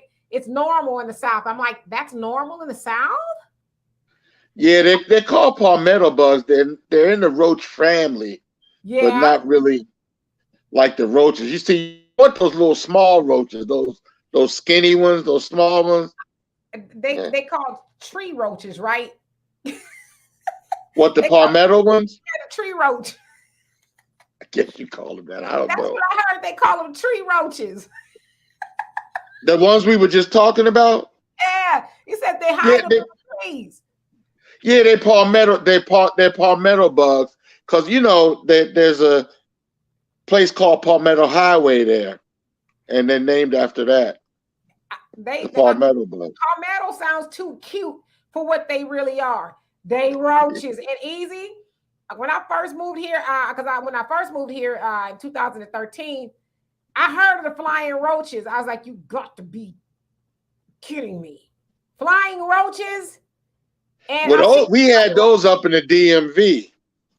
Up in the DMV, you had in the apartment buildings, you had those flying roaches. I can't do it. You know what I mean? I can do a lot of stuff. Y'all know I told y'all about the story. A snake got underneath my daughter's car in the underneath the undercarriage of the car. We saw it. We went to a gas station. Was at my brother's lake house. Went to the gas station, and my daughter walked out, and I saw her looking under the car, and I'm like, "What do you see?" She goes, "Look under the car and tell me what you see." So I looked under there. I said, "Is that a snake?" She goes, "I think." What kind of snake was it? A diamondback rattler. Ooh, she was lucky. Yeah. So we drove and I guess lopped this tail off somehow. So it must have gotten there when we was at my brother's lake house. So we're at the gas station. We're freaking out like, oh my God. Then people started to see us freaking out. So these brothers came and they was like, oh man, that's a snake. Oh my God, you know. And then one brother was like, I don't know what to do. He walks off and he goes, man, I'll get it if you want me to. And I was like, only if you want to, because he was scared, but he was like, I'll do it if you want me to. It was like, well, I don't even know how you would do it, but yeah. So then Crocodile Dundee's a white man, and you know, I offered to pay his mortgage. That's how grateful I was to him. He pulls up and he says, what's going on there? We're like, there's a snake under the car. He says, what? He gets on all fours and he looks. He goes, oh yeah, that's a snake. Okay, hold on 1 second. He gets in the back of his pickup truck and he gets this hook or whatever. He gets on all fours and he, you know, is wrestling it out of the car. Didn't want to come out. And he pulls it out the car and it's pretty big and it, you know, trying to get away. Trying to get back into the car. Everybody just takes off running like, ah. So was it inside the car? It wasn't inside the car. It was underneath the carriage. We can kind of see it kind of wove itself underneath somehow. It was he rattling? You know, we had lopped his tail off when the car started to drive. So he pulls it out, did not have a tail. And so he, you know, traps it, his head, he couldn't move his, then whatever. So everybody's freaking out. And the guy, another white guy, offered to pay his mortgage too. He comes out with his switchblade and the guy held it down and he chops his head off. And then he picks it up and he throws it. He says, we can't let it out in the wild because it's dangerous. I'm like, well, ain't that where it came from? But that was a couple. Why is it dangerous to let him out in the wild? Because I guess they don't want somebody to get back into civilization. I guess because it was so close to, you know, because we actually stopped at a, what's those trucker gas stations called? Not the Flying J. The truck stop. Yeah, maybe it was the Flying J. I don't know what it was, but we were there. And, you know, that white man, he did not pump on the brakes. The brother, they all, you know, the brother was scared. He said, I get it for you if you want me to. You know, a snake can still bite you with his head chopped off. I know. Yeah, and the guy, he took the knife and stabbed it in his head, and they threw it off somewhere. Man. Now the meat, the tail, y'all should have kept that. You could have took that home and cooked it. You crazy. Angela, you said, I forgot to tell y'all, I celebrated my 64th birthday last month. I'm a young baby boomer. Woo! Happy birthday to you. Yeah. Happy birthday Happy to birthday. you. Happy birthday to you and Moe. And Easy, you say, Umbo is loaded with roaches. Nobody told you. Listen, I used to live out there, and yeah, Texas is just roachy. It just seems to be roachy. And it's like, one day I'm gonna make my way back to good old Southern California, where I had to in my garage. I had to seal the space between when the garage door lets down, and in between, like when it gets windy, it would blow it up. So I had to put some cement to make it meet a little bit better, because field mice would come in the house through the garage door.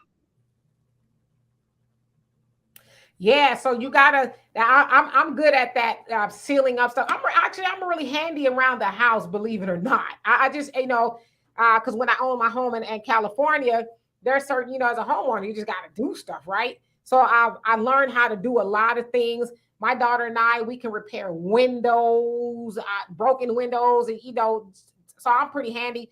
But I'm really good at, if I see a crack or something, I'm like, okay, I'm gonna seal that mug up. But cracks under the doors, yeah, that I wouldn't be able to do that at all. I'd have to seal that up immediately.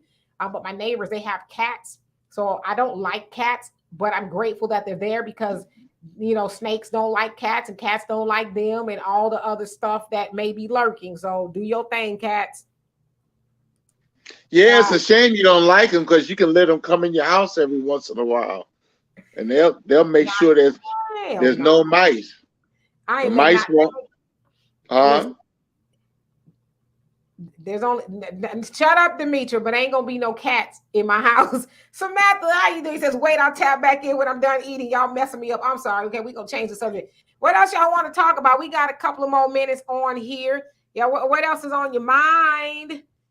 Anything trendy? That's pretty much it. I just wanted to come in and say hi to you guys, and let you know I was there paying attention. And these people that drowned all of these towns, retribution is coming. The ancestors are coming back now. Oh, absolutely. You better believe it. Yes. And we just got to stay out the way.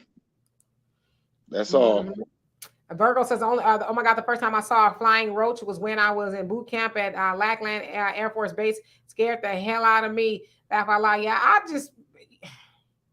when I hear flying roach, I hear a pterodactyl or something, Yeah, but let me ask you guys this. In Florida, aren't they having a python problem there? Because some people have imported pythons and stuff, and they've just gotten out of control. Yes, I had a friend that she had a snake, and she thought it was cool and everything, and it got too big, and the snake would crawl up in the bed with her, which is kind of weird. And the snake handlers said that snake wasn't crawling up to be nice and cuddly like a dog. He was sizing you up to see if he could eat you. Because I heard with the python problem, them and the alligators are having problems, really big thing, and then the pythons are roaming around. So if you have property near a lake and stuff, and your dog is being eaten, and anything that's out there, they're just taking over. So I don't know. Florida is kind of a different. The pythons are actually eating the alligators. Damn. And Johnny, you crazy. Talking about, Texas and Florida is roach central. Then you know what? I tend to agree with you. I just like, golly, it's just swampy, and I don't know if I could ever get used to it. It's just, I don't know. Like I don't like looking around and thinking something's under the car and all that other stuff. It's just crazy to me. All right, Ebony, you say, do the roaches own investment property? Them trees, tree roaches. I Oh, love Florida, but it just got outrageously expensive, you know. And then, this crazy governor that's there wasn't there when I was there, because I left Florida and moved to.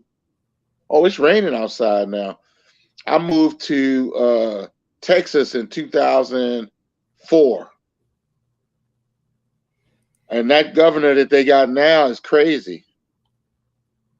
Ron DeSantis. Yes. Yeah, he a lot of work. He races. You know. Yeah.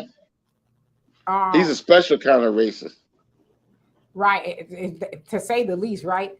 Brother Samuel said, my daughter found a snake in her garage, looked like a king snake, non-poisonous. She videoed it leaving, saying she was scared. She felt like the snake was communicating with her. That is too funny. I'd have been communicating with that snake. And I've seen a few snakes actually since I've been here walking on both walking trails that I take. They're not in the dirt. Well, one's in the dirt, but it's nothing bad. I saw a little snake, and then at Bear Creek Park, sometimes I go there. I saw two snakes there, a pretty big one going across the thing, and I was like, this can't be real life. And it's something I've seen some snakes in California as well. The mountain I would hike, Mount Rubidoux, there's a few pretty big snakes, but which to me was odd. But just knowing you're in a place where snakes and flying roaches, tree roaches and stuff hang out, it's crazy. Johnny Blaze, he said, congratulations to Niger Army getting rid of their pro-West president, and Burkina Faso and Mali standing 10 toes with Niger. Yeah, it's getting really interesting there. Starting to see a lot of countries in Africa wake up. Let's see here. Ebony said, I saw a video clip of a cat bring a mouse to the owner, but when he dropped it, it was alive and ran over the owner. Yeah, Donovan, don't you say your cats be bringing in some stuff up in the house? All the time. Lizards, birds, field mice. They're bringing presents, actually. Yeah. They're kind of like trying to show you how to hunt, or they're showing their appreciation. I don't want that. Yeah, my cat used to do that too. She would come in. She would actually get a bird, and the bird would be alive, but it would be wounded. So she would drop it off and be there, and then she would play with the foal. Yeah, they would practice with their skills. Then she would crunch the skull. Yeah. I don't know why they like crunching the skull, but that's like a delicacy for them. You have cats, Mr. Pirebrain? I used to. I had to get rid of the last cat that I had. She was vindictive. But I had a couple of cats that were I was really close with them. When I would come home from work, because I worked night shift, and I would come home in the morning, and he would jump up on my bed, and so I could rub him on his belly, and was real friendly. And then when I was ready to go to sleep, because I would try to go to sleep before the sun came up, and he would just sit on the edge of the bed looking at dust bunnies. As soon as I dozed off, he hopped off and ran around the house. He was good. Yeah, y'all know I'm not a pet person. Story time. How you doing? Say sorry. You say I'm late. No, you're right on time. Easy says D. And how you doing, Maxwell? He says D. And not sure if you know this, but snakes' body temperatures reach over 100 degrees, they will die. That's why they seek cool spots around the garage and leaking water faucets. I ain't got no leaking water faucets. I do have a garage that desperately needs to clean out. I guess I will eventually. But yeah, that's good to know. I don't like none of it at all. I need to go to a place where none of that stuff exists. Nothing. I'll be cool with that. If that place exists, let me know where it is. I'll pay any kind of money to live there. Maximum, you say, is it true that sprinkling cayenne pepper around your house keeps snakes away? I don't know, but if it works, and then I will do that. All right. So I also bring Brother Don on here. So Maxwell, what's going on with you? Hello. Hello. Can you hear me? We can hear you. Fabulous. How are you? Okay. Oh, I'm blessed. I'm blessed. And yourself? I'm doing well. No complaints. Okay. Yeah. Well, I just popped on before I get on my guilty pleasure and watch a little Tubi. I just got home from work. You like I just Tubi, came huh? on to I said that's my guilty pleasure. You know what I'm saying? Yeah, the low budget little movies, they're kind of wonderful. You know what I'm saying? But anyway, I just came on to basically agree with Donovan. I hate the South. I hate hot humidity. I hate slave heat. I don't like the extra bugs. And plus, I'm like you. I'm a California dude, so you know we're rather bougie from Cal. We are. We don't really like. We don't do well with nature. Yeah, because you think about it, you don't really deal with mosquitoes here. We really don't deal with bugs. We really don't. Right. Right. Well, my family, I used to look at the bugs and stuff, but we used to go to this park in San Dimas called the San Dimas Canyon Park, where Raging Waters used to be. I don't know if it's still there or not because it's been a while. I think it's still Yeah, there. it's still there. It's still there. Okay. Yeah. Well, the park, if you ever walked in the hills at that park, they had a nature preserve and kind of a mini zoo. So they had many different snakes, alive and dead, you know, where you could look at them and touch them actually. And it was also, they had a lot of bugs, you know, alive and dead. You could see them, you could kind of interact with them and touch them. We found that park actually getting away from the ghetto to have our it's 4th of July festivities. Because back then, if you went to MacArthur Park, if you went to Lamert Park, if you went to, you know, any of the general parks in downtown Los Angeles, there might be some gunplay or, you know, might be gangs around and mess up your whole thing. Well, we went to San Dimas and there was a lot of white people there and they were nice and they let us set up our park and have our barbecues and played sports with us and all that good stuff and showed us the zoo and all that. You know what I'm saying? So it was a cool thing. But no, I don't like the South just like you, Mr. Donovan. And Ms. Dimitri, I want you to come back to Cal. And I want to come back to California. I was going back to Cali. Yes, ma'am. Yes, ma'am. Yes, ma'am. Yes, ma'am. Even though it's hot out here right now. You know what though? But there's a lot of stuff to do in Southern California, especially. You can go to the beach, you can go to the mountains. You know, Vegas is, you know, hop, skipping, a jump. It's hot there too. But you know what I'm saying? Yes. Like you can go and escape. You can San go right Diego, Tijuana. San Diego is like 30, 40 degrees cooler. I was going to say, think about Southern California. Just from the LA perspective, you could snow ski and water ski all within an hour. Yeah. You could hang glide and mountain climb all within an hour. And if you want different culture, like you said, you could go to San Diego. That's where my sister lives. I have one sister in Montecito, and in Montecito, and then I have one sister in San Diego proper. Yeah, so yeah, you know, Houston is all right. It's been okay to me. Yes, ma'am. But it's been okay to me. But I'm a Cali girl by heart, by nature, you know, all of that. So eventually I would love to make my way back there. And I know people visit Cali, talk about it ain't that big of a deal. But when you're born and raised there, it's a whole different story.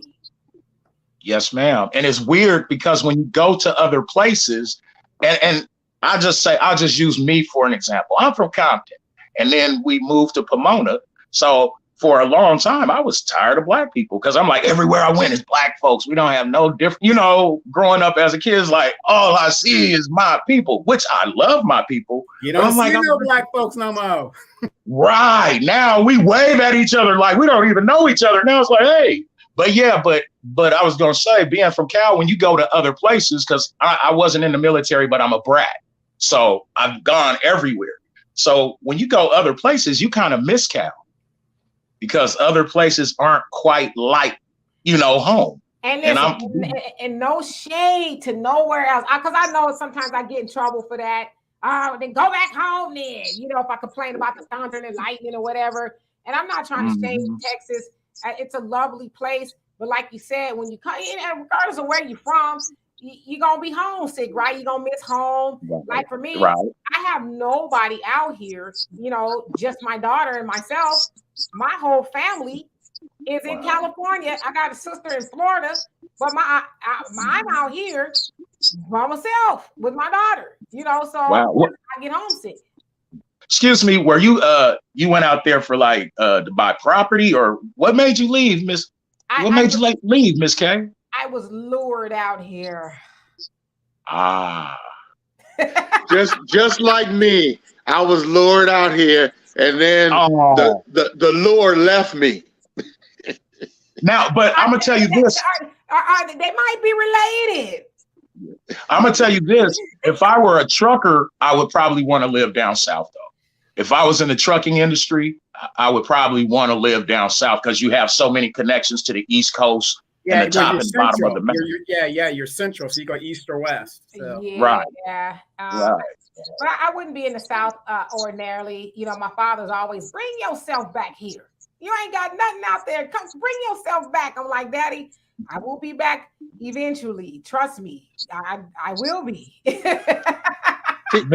I'm from Maryland, and I bought a house here. So I wanted to go back after me and my ex broke up, but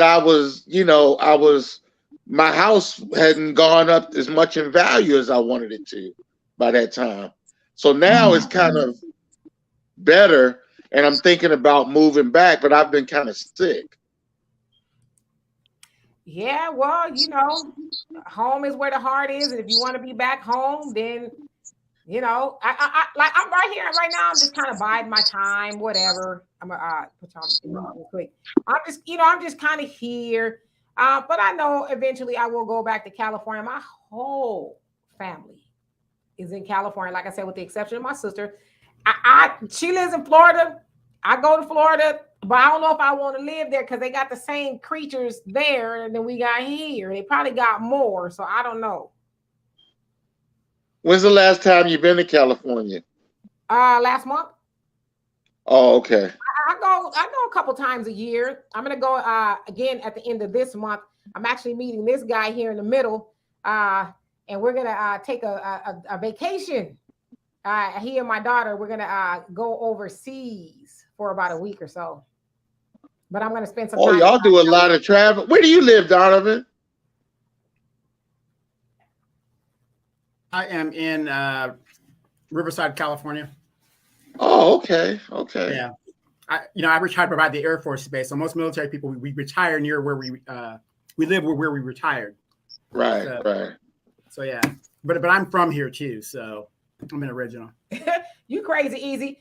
Why you banging on California people? Talk about all them Cali folks are gonna run to Texas after next earthquake. See. True. Yeah, we experience earthquakes, which is the worst natural disaster, known to man. It just is. However, I would deal with an earthquake or, a little small, then all this thunder and lightning that's, just it's crazy here. It's so nerve wracking. My nerves are bad when the thunder and lightning is, because I'm like, I don't want to be struck by lightning. God, I'm sorry. Whatever I did, I won't do it no more. You just haven't had that Andreas type earthquake. Listen, I was born in 1971. I've been in California for a long time, so I've experienced some doozies now. Not nothing that was immediate, but I've experienced some heavy shaking. Right, and I would tell you, it's nothing like. Remember in the early '90s when the freeways collapsed? I remember. I heard about that. Mm-hmm. And Brother Don, I know you can speak to that because you up north. Yes, indeed. Yes, indeed. It's cold up here. It's cold up here. It's like 60. Brother Don, that's because you're near the bay. You got that bay breeze coming in and hitting you and everything like that. Yeah, that base fall. But you know what I wanted to say? Shalom to all those in the chat. If you know, you know. Shalom. And how great is it to be woke? Shalom to you. Shalom, brah. So, hey, man, that's why I love what's going on, man, right now. They rising up. They're like, we done with y'all. You got to go. You can't stay here. You got to go. Hey man, they're preparing home for us. They're preparing home for us. We up out of here soon. We up out of here soon. And I don't like nothing about the South. Like I put in the chat, man, Florida, y'all can keep it. And Ron DeSantis and all them crazy little creatures y'all got down there. Y'all can have it. No. Look at the governor down here. The governor down here just passed a law that they don't have to give them water breaks. Now, who does that?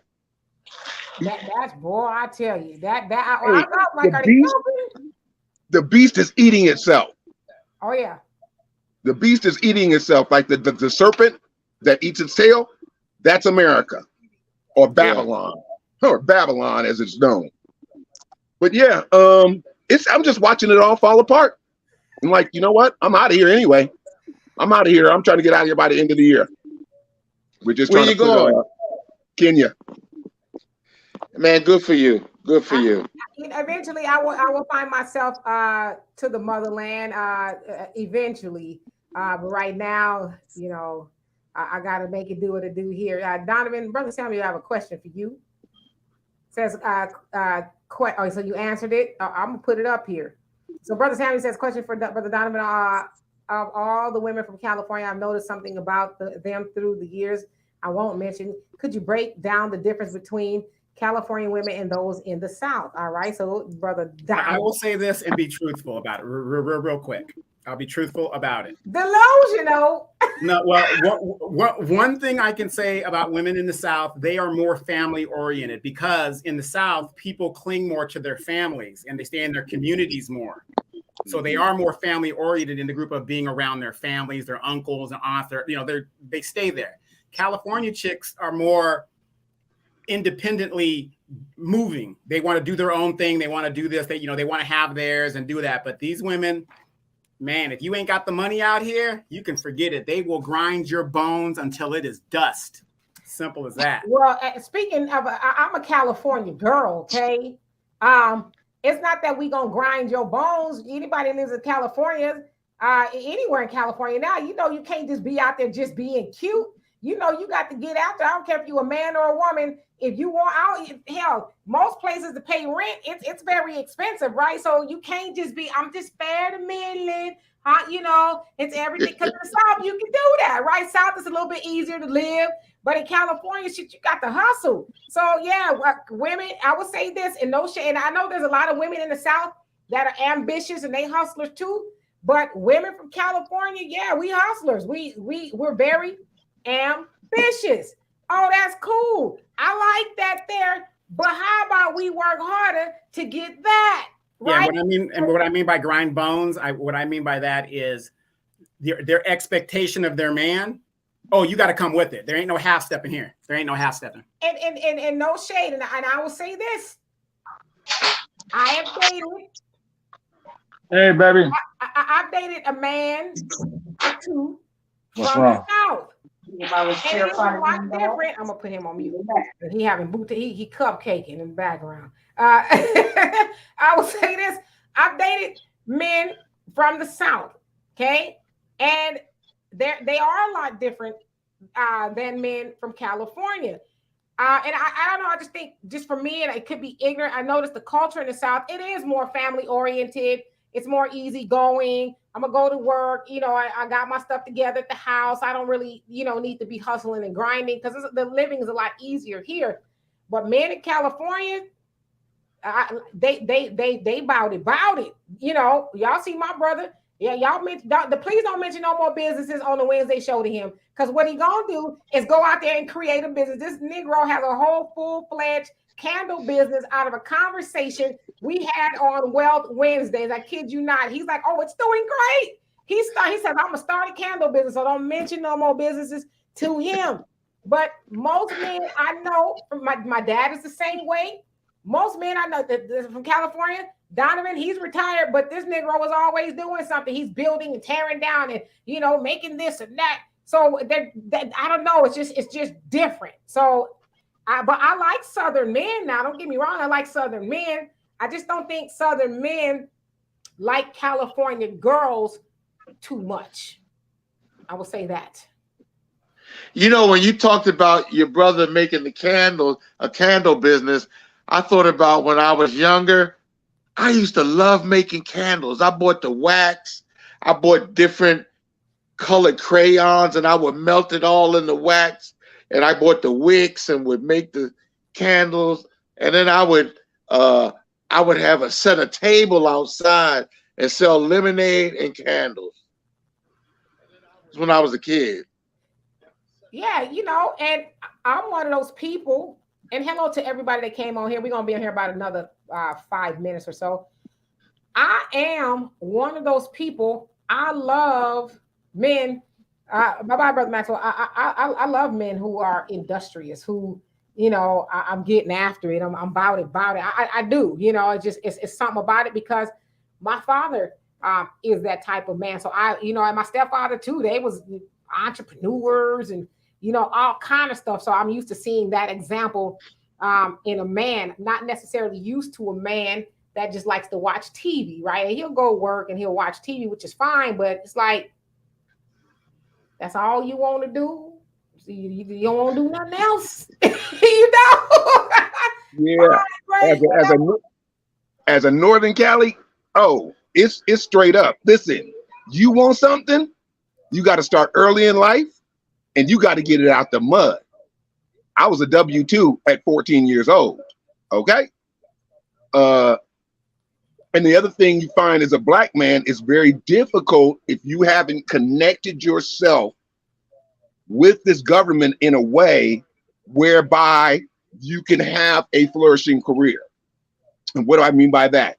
Typically, people that have been in the military, black men that have been in the military, usually find greater success on the outside as opposed to a black man that hasn't been in the military. And I guess it symbolizes some type of loyalty or patriotism to them. I'm telling them they can catch this middle finger. Matter of fact, catch two of them. And so, yeah, it becomes necessity. It becomes necessity. You gotta hustle. If you got no hustle, man, you out there with the 50% of the black people in Northern California. You got to have that hustle, man, and you got to find your lane or lanes, because I'm with Walter. You got to have several lanes you're working out of to make it out here, man. $3,500 for a 1-bedroom average rent. Come on, man. When I was looking at renting a house in California, I was like, I entertained. I was like, you know what? Let me go on and just go back. And in an area that I wouldn't necessarily want to live in, Moreno Valley, that's where Donovan lives. No shade to Moreno Valley. Negro Valley. Right.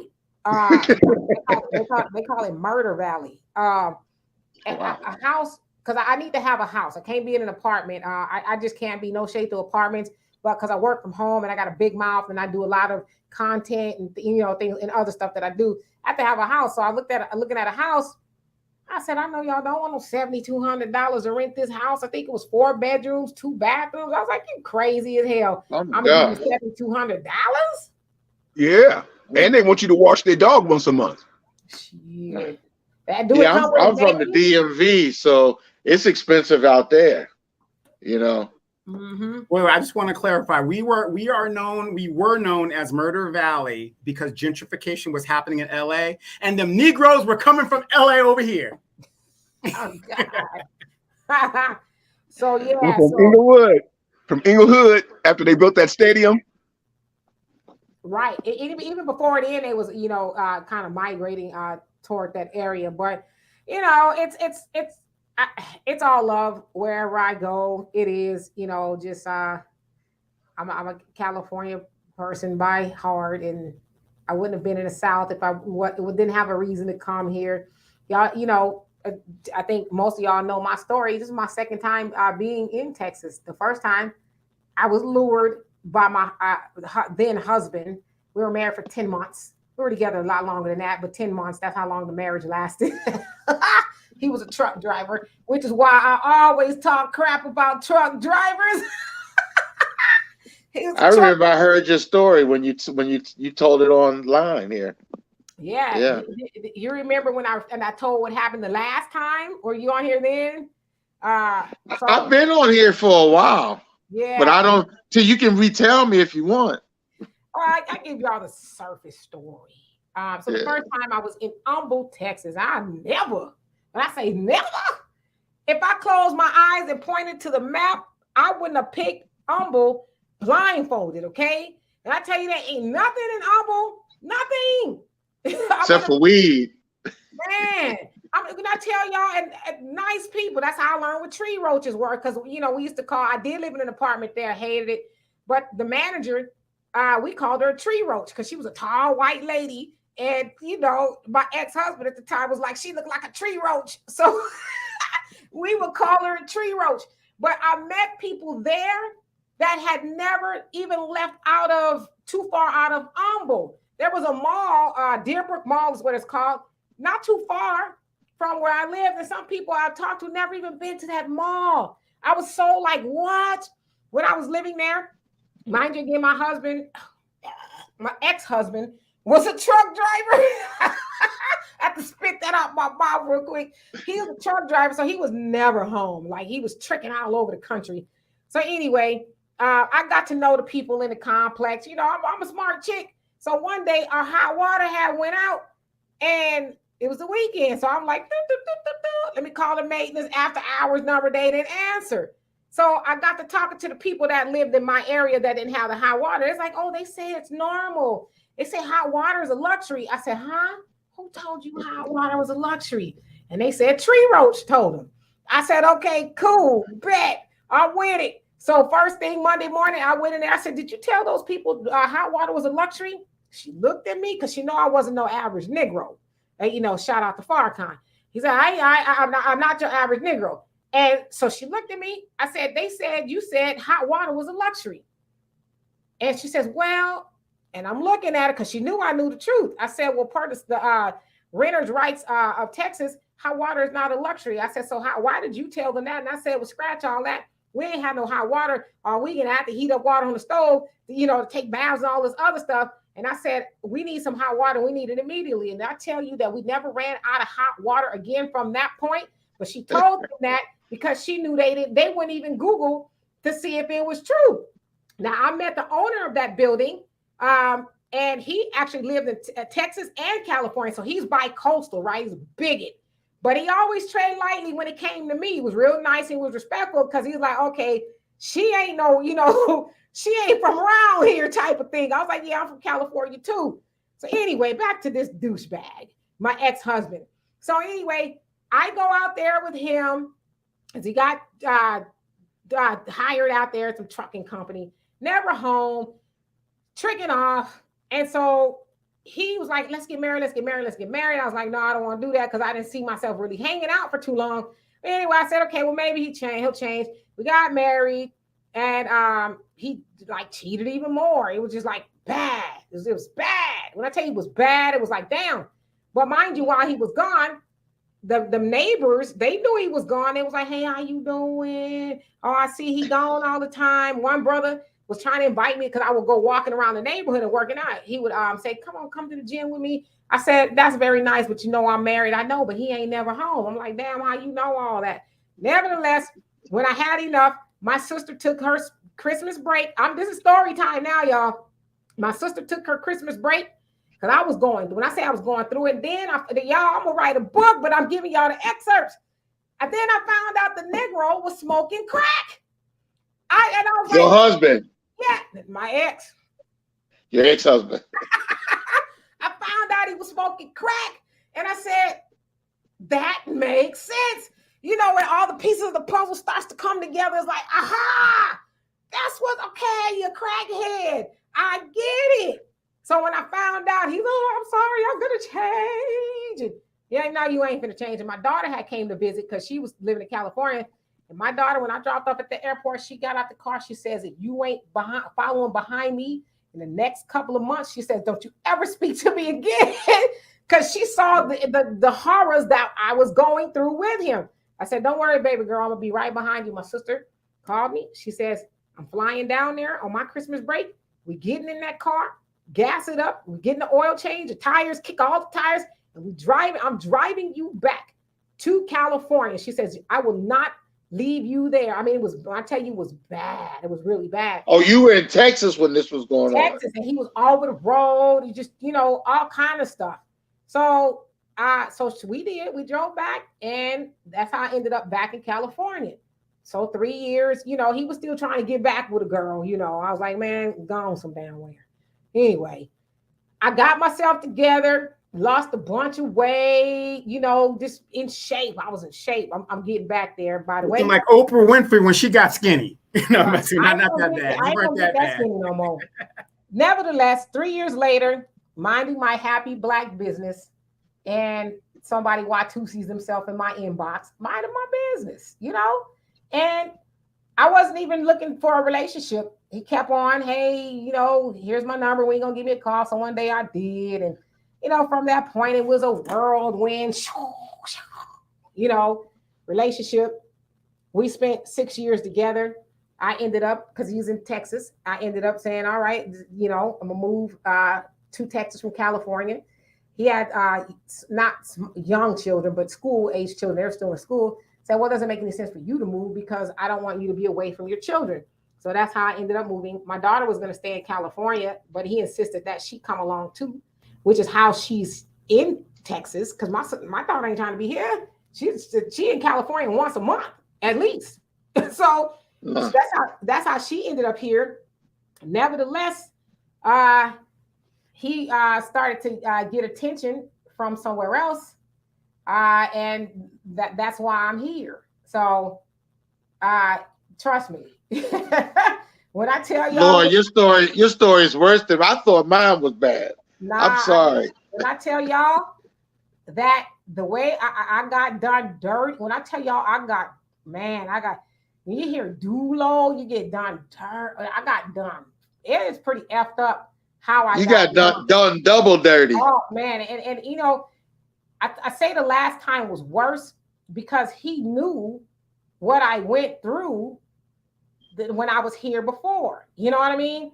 So when you go through that kind of stuff, it's hard for you to trust people. It honestly is, because I'll be honest with you, and I don't want to disparage him. He's a decent guy, I guess. But he knew better. He knew. He knew everything that I've gone through. Some things I will never tell people that I've gone through. Being moving out here the first time. Like I said, it was bad. It was so bad because that time too, I was left here by myself. My daughter wasn't here, had no family. And when I did go back to California, I don't know if shell shocked is the right word, Donovan. Y'all have been in the military. Shell shock, or like when you're by yourself for so long, like when I would get around my family and stuff, I would have to leave because it was so much noise and so much stuff going on. I'd have to go be by myself because it was just like a lot. And so I had to reacclimate back into being around people and just that kind. So when I tell y'all, it was really bad. And so to have somebody do that to you, and both of those guys will tell you that she didn't do anything to me. She didn't do anything to deserve what I did. So a lot of times when I'm on here and I seem like really passionate about certain things, because I know like a lot of times women, they do things, we do things, and men do things, but there's truly certain men and women who have done nothing to deserve the hand that was dealt to them, in a relationship or whatever. I despise cheating. I'll be honest with you. I despise cheating. I'm not one of those people I've never cheated on anybody or anything like that. I despise cheating because I think it's a coward way out. I think it's cowardice when you can just simply say, you know what? I don't want to be with you no more. Oh, girl over here, she got my attention now. But I don't think people realize that with cheating comes gaslighting. For those of us who've been cheated on, gaslighting comes. Oh, I'm not with nobody else. Oh, it's nobody else. Oh, it's just, I just need to get myself together. Oh, I need to just do this. Oh, I need this. It's nothing. It's just this. And then when you find out it's like, damn, it would have just been easier for you to tell me that you found somebody else then to have me going through all that self-doubt and, questioning myself, what did I do? And what, all that, just keep it a buck. And that way that person can, lick their wounds. Okay, all right, that sucks. You with somebody else, but at least I know, because when you're not honest with people, they still think, oh, well, maybe if I lose 5 pounds, maybe for put a little extra gravy on their food, if I do something, then there's a chance, instead of just saying I found somebody else. It sucks, but you're human. You find other people. Nipsey said it best. You experience people. You don't own people. People are allowed to go and, do their other thing. But I've been cheated on by everybody that I have been with. Believe it or not, except for my high school sweetheart was 17 while we were in seniors in high school. And he was getting ready to go to the Navy. And he says, my uncle told me in the Navy, I'm probably going to have a hard time being faithful. And he was 18 years old and told me that. And I have more respect for him. He's gone, RIP, died in a motorcycle accident. But when he came back from boot camp and stuff, he wanted to, try to get back together or whatever. But I had, was in a relationship with my daughter's father at the time. We kept in touch all the way up until the time that he died. But he is the only person that had the guts enough to say, I don't want to hurt you by going off, in enlisting and doing something that would, dishonor you. So he says, it's probably a good idea that we break up so I can go, fully experience the Navy. I was hurt, but I respected him for that. So that's why I said, there's it's cheating is, I despise it. It's like nails to a chalkboard to me. So that's how I ended up in Texas for one time, another time. I hate it here, and not only because I don't hate the people. I don't hate Houston or Texas per se. I hate the memories. Does that make sense? Because both times that I came here, to be with somebody, to start a life, and hey, this is it. They were both very demonstrative. Oh, I would never, this, that, and the other. Of course, you're a sucker for love. You believe it. So when I think of Houston, I don't think of the great things that everybody else think of. I think of why I'm here. So the memories are like ghosts to you when you have a relationship with someone did you wrong. It's like you have a ghost living with you, kind of, It is, and it makes the healing process. I'm still healing, because it's hard to be with somebody for 6 years, and then I kid you not, it was just. I guess in retrospect, I can kind of see some signs, but it was literally just dropped on me like a ton of bricks. It like came out of nowhere. So when I tell you that I was devastated, it was like, huh? Excuse me, say what?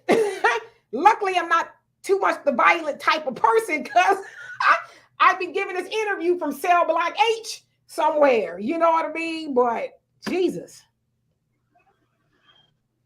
I think it's worse when you're married and your partner's adulterous.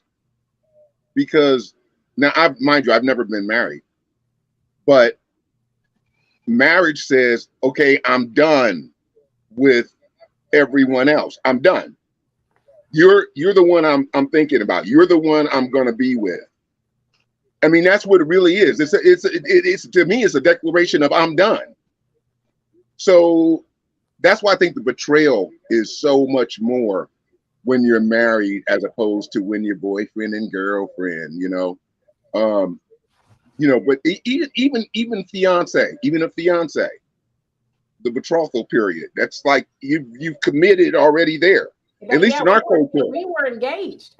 Yeah. At least in our culture, the betrothal, it's like you're married.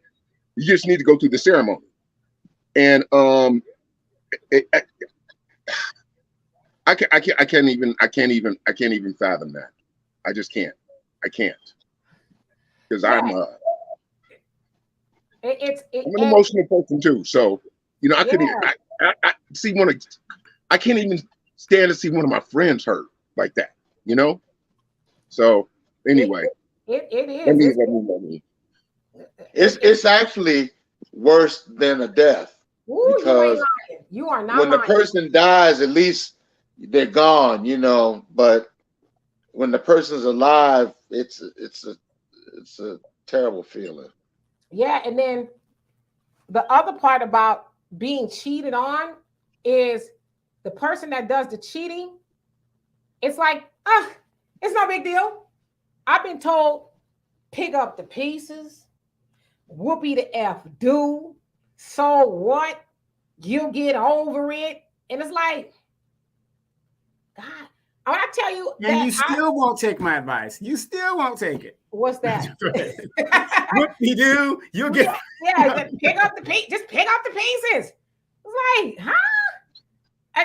But the other part of that is when a person cheats and they decide to go make tracks somewhere else, the treatment that they give you, it's so unexplainable. It's like, wow, what did I do to you to warrant that behavior? You know, it's like I describe it as being treated like a trick on the street. Even somebody like that would receive better treatment. You know what I mean? And so it's like, I'm one of those people, I don't love halfway or kind of, sort of. I give my all. You know, I think that's what you're supposed to do.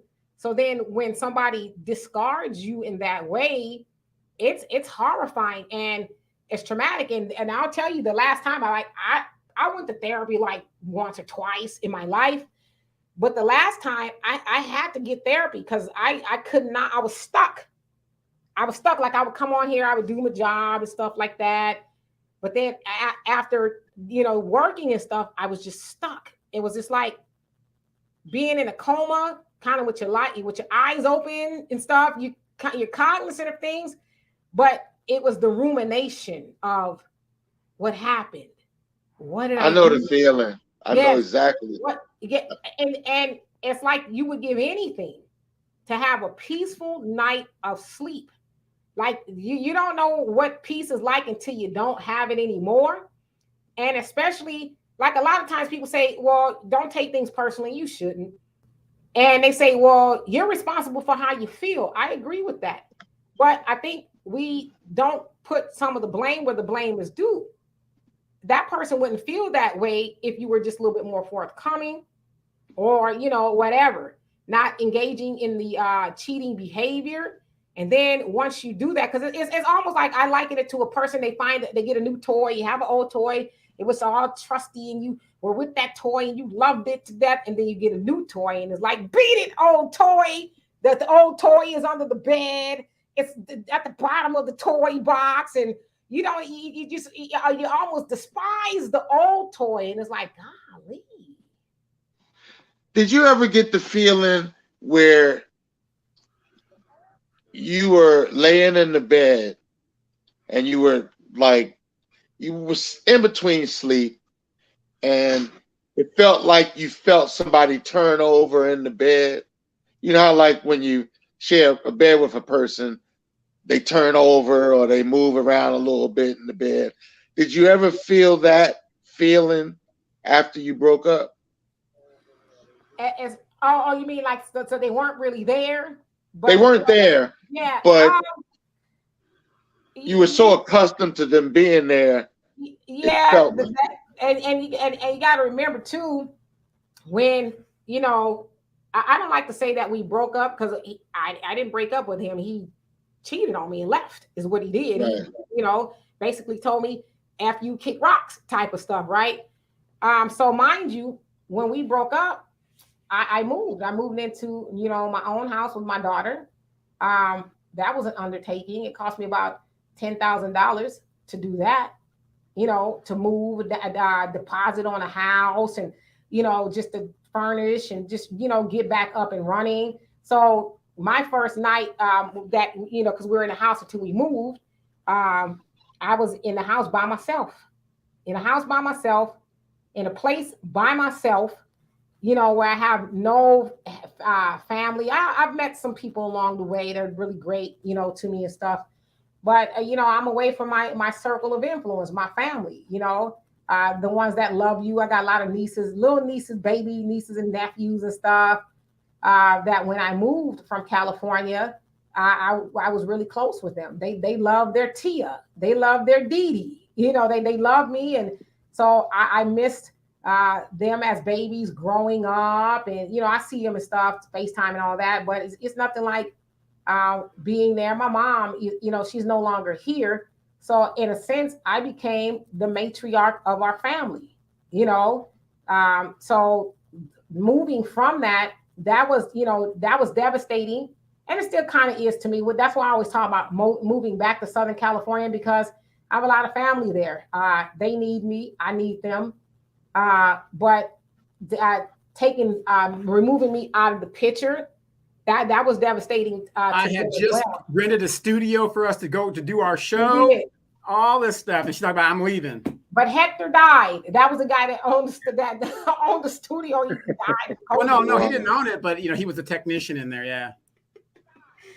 Right. Yeah, you guys were talking the other day. If I met someone and they told me I had to get rid of my dog, we would either have to negotiate that, and the dog ain't going nowhere, by the way. We'd either have to negotiate that, or you got to go. You got to go. I have lost. My dog has been with me for 10 years. My dog has been with me for 10 years. And I could imagine the look in his eye if I gave him away. Oh, he'd be like, oh, you bastard. But I had to do that one time too, man. I know how you feel. I had to do that as a child. And I was like, I'll never do that again. I was the one that had to take the dog to the pound, and it broke my heart because I was the one that took care of the dog. Yeah, but you got to look. Everybody loved the dog when it was a puppy, and yeah. Yeah, but people that have animals, that shows that they're dedicated to commitment. Number one, they're dedicated to commitment. And I'm going to tell you, I've lost a bunch of relationships over my dog. I've lost a bunch of relationships, and the women would look at me like, "Are you serious?" I'm like, "I'm serious." Yeah, hell yeah.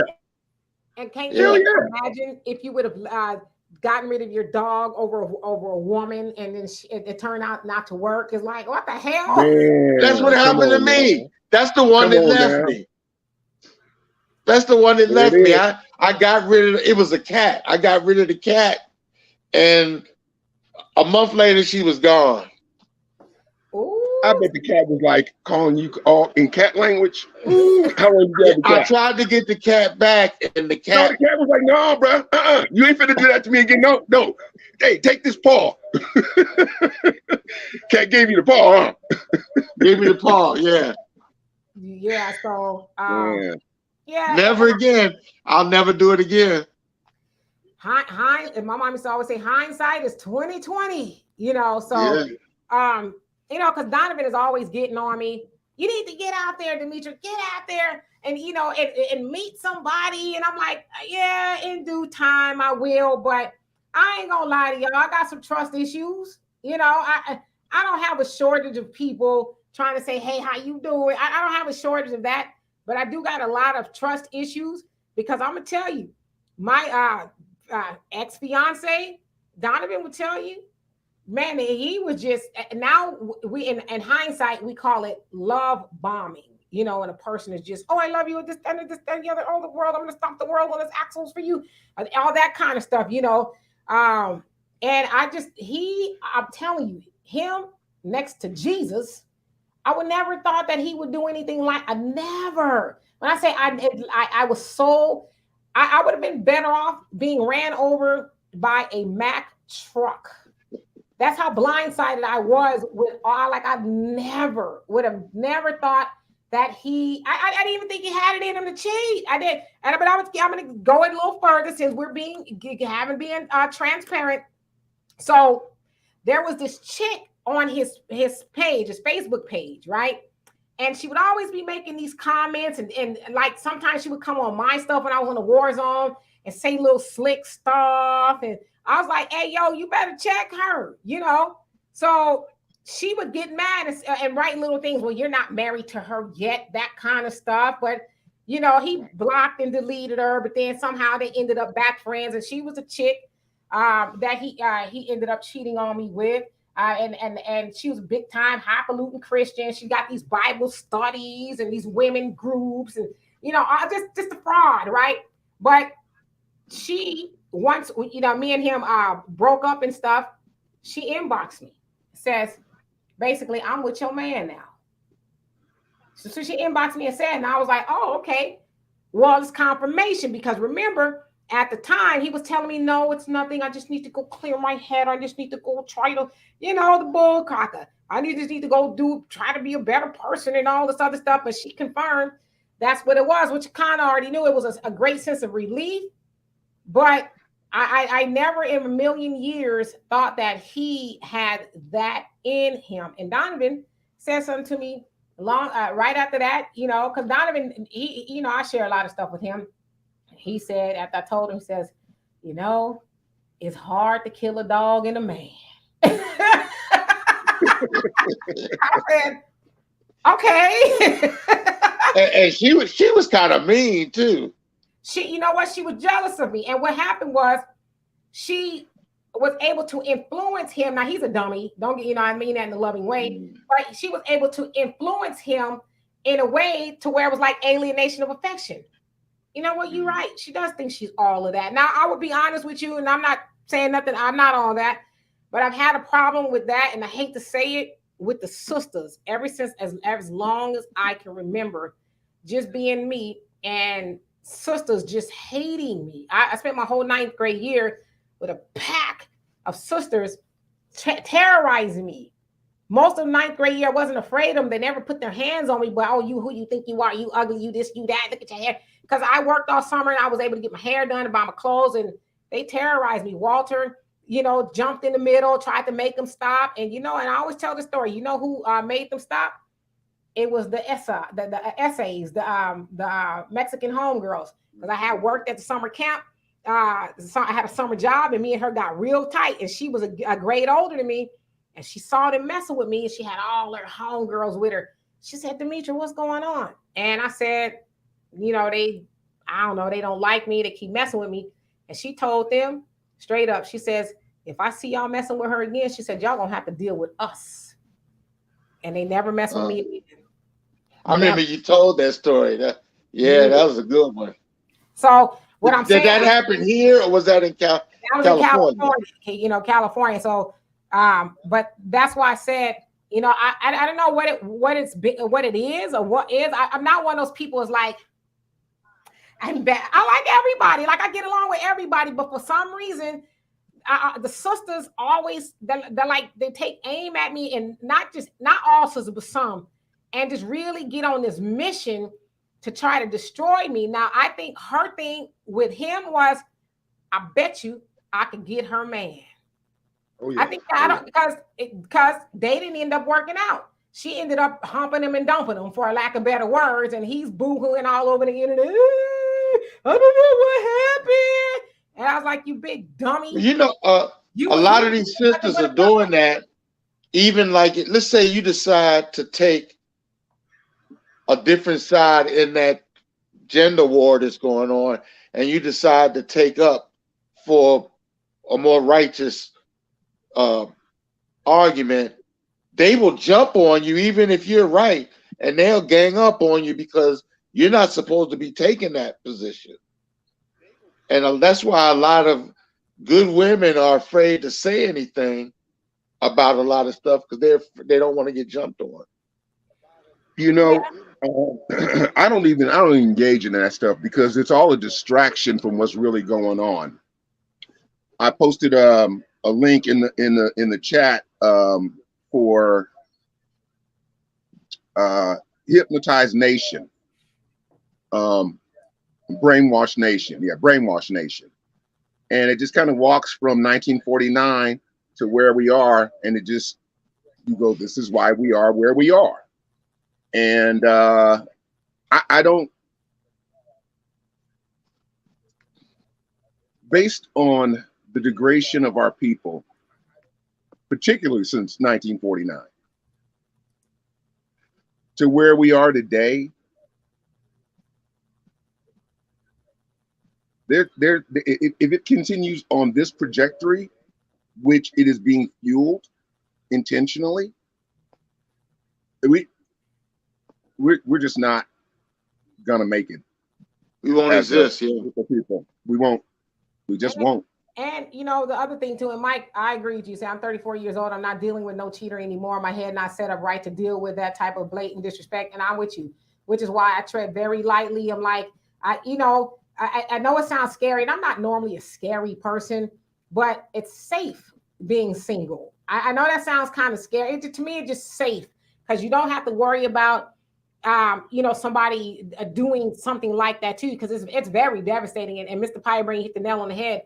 It is worse than somebody dying because that person is still walking around here breathing after what they did, and they're out there just philandering and like they didn't like I would feel like I would get some sort of retribution from somebody if I did that to somebody else. I just couldn't sleep at night knowing that I destroyed somebody, and even if it's a small way, if I destroy somebody's trust, I couldn't sleep at night. So it's but to what you were saying, Brother Don, yeah, there's a lot of things saying we're not gonna make it, but we're not gonna make it due to the things that we do to each other.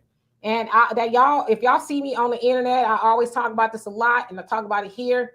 There is no sisterhood, and I'm speaking from the sisters because a sister would not want to, I don't care how fine that man is or whatever, you would not want to sleep with another woman's man under no circumstances. You wouldn't have, because I sometimes guys, married men, they'll say stuff to me and I bid them no Godspeed at all. I'm not doing it for him. I'm doing it for who he's with.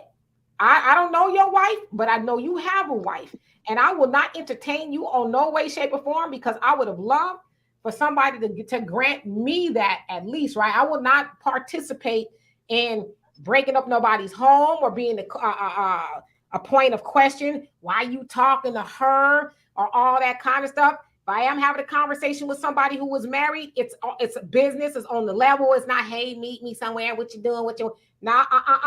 Nope. Go on to your wife. Yeah, I ain't gonna say nothing to her because ain't gonna be nothing to tell. You know what I mean? I'm gonna get you right in this inbox or whatever. you know what, Demetra? Check this out. They say the way you do one thing is the way that you do all things, and so cheating is a matter of honesty. And so if I know that somebody's having an affair or that they cheated on their spouse, I'm going to kind of, take a side eye if they want to do business with me because you're not an honest person. And you can't be honest in your relationships. And I'm subject to get hurt by you in this relationship, but financially, because you just can't be honest. Yeah. And so, honestly, I know one day I will be in a relationship again. It is not for me. I'm just speaking for me personally. It's not my wish or will to die alone. I don't think nobody wants to. I've always seen myself in a relationship growing old with somebody, but sometimes it does get sad because it's like I'm 52 years old. I don't know how much longer I got here. Shut up, Donovan. I don't know how much longer I got here on earth, but I'd love to at least grow old gracefully with somebody, right? It's traveling with Donovan is cool. And, Donovan sitting up shaking his head. I tell him all the time, I look forward to the day where you say, you know what, Demetra, you cannot come with me all over the world anymore because my woman is not going to, I'm in a relationship now. My woman is not going to put up with that. And I'd be like, you know what? I'm with it. I wish that for Donovan because I know Donovan can sometimes be a douchebag, but I think he deserves love. Donovan is a great guy. You know what I mean? He just needs the woman for him that's going to either say, yes, darling, or sit your black ass down. That's what he needs. He don't need nothing in the middle. So, and I wish that for everybody because I know there's a lot of people who are single And you know, they're hoping for love, but for whatever reason doesn't work out. And I tell y'all, being single right now is safe for me. I don't have to worry about no Negro lying to me. I ain't got to worry about his side piece jumping in my inbox, you know, bullying me all over. And I tell you, she was, I was like, this lady a Christian? I mean, the stuff he would do is just like, and then he would back her up. Oh, how do I know it's not you? I said, well, even if it is me, I'm your woman. Why are you defending her? And that's where we get to. Like, he was just totally just blind to, you know, I'm telling you, sometimes I'd be on a war zone and I would see her in the comments saying little slick stuff. And I would know, like, she would only know that talking to you. So what's going on here? You know what I mean? So she was very treacherous in letting me know, oh, I will get your man. And I would say to her, if he want to be with you, I can't make him stay. But he would never be honest about that. And then she actually told me, and then he finally fessed up and said, yes, that's who it was. And y'all want to know the cold part? I'm here washing this Negro's drawers, cooking for him, breakfast, lunch, dinner. He didn't want nothing. And while I'm here away from my family, he off tricking off with her, talking about, oh, I gotta go out with a guy's weekend from the Navy. I'm like, oh, okay, cool, whatever. You know, because I'm not thinking he's gonna be doing nothing like that. Or I'm gonna go spend the night for the weekend with my moms and that kind of stuff. But he hanging out with her. I'm here, you know, being a good fiance and all of that kind of stuff. And that's the kind of stuff he was doing to me. Lord, you dodged the bullet. You dodged the bullet. Right. You know? So, Yeah. you know, That's one of the reasons with my last relationship, which was, by the way, almost 13 years ago.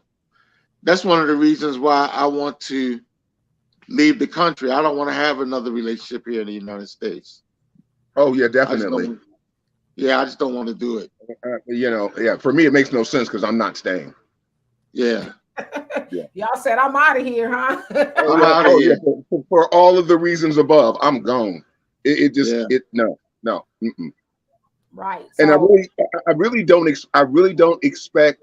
I'm just say it. I really don't expect them to give us anything.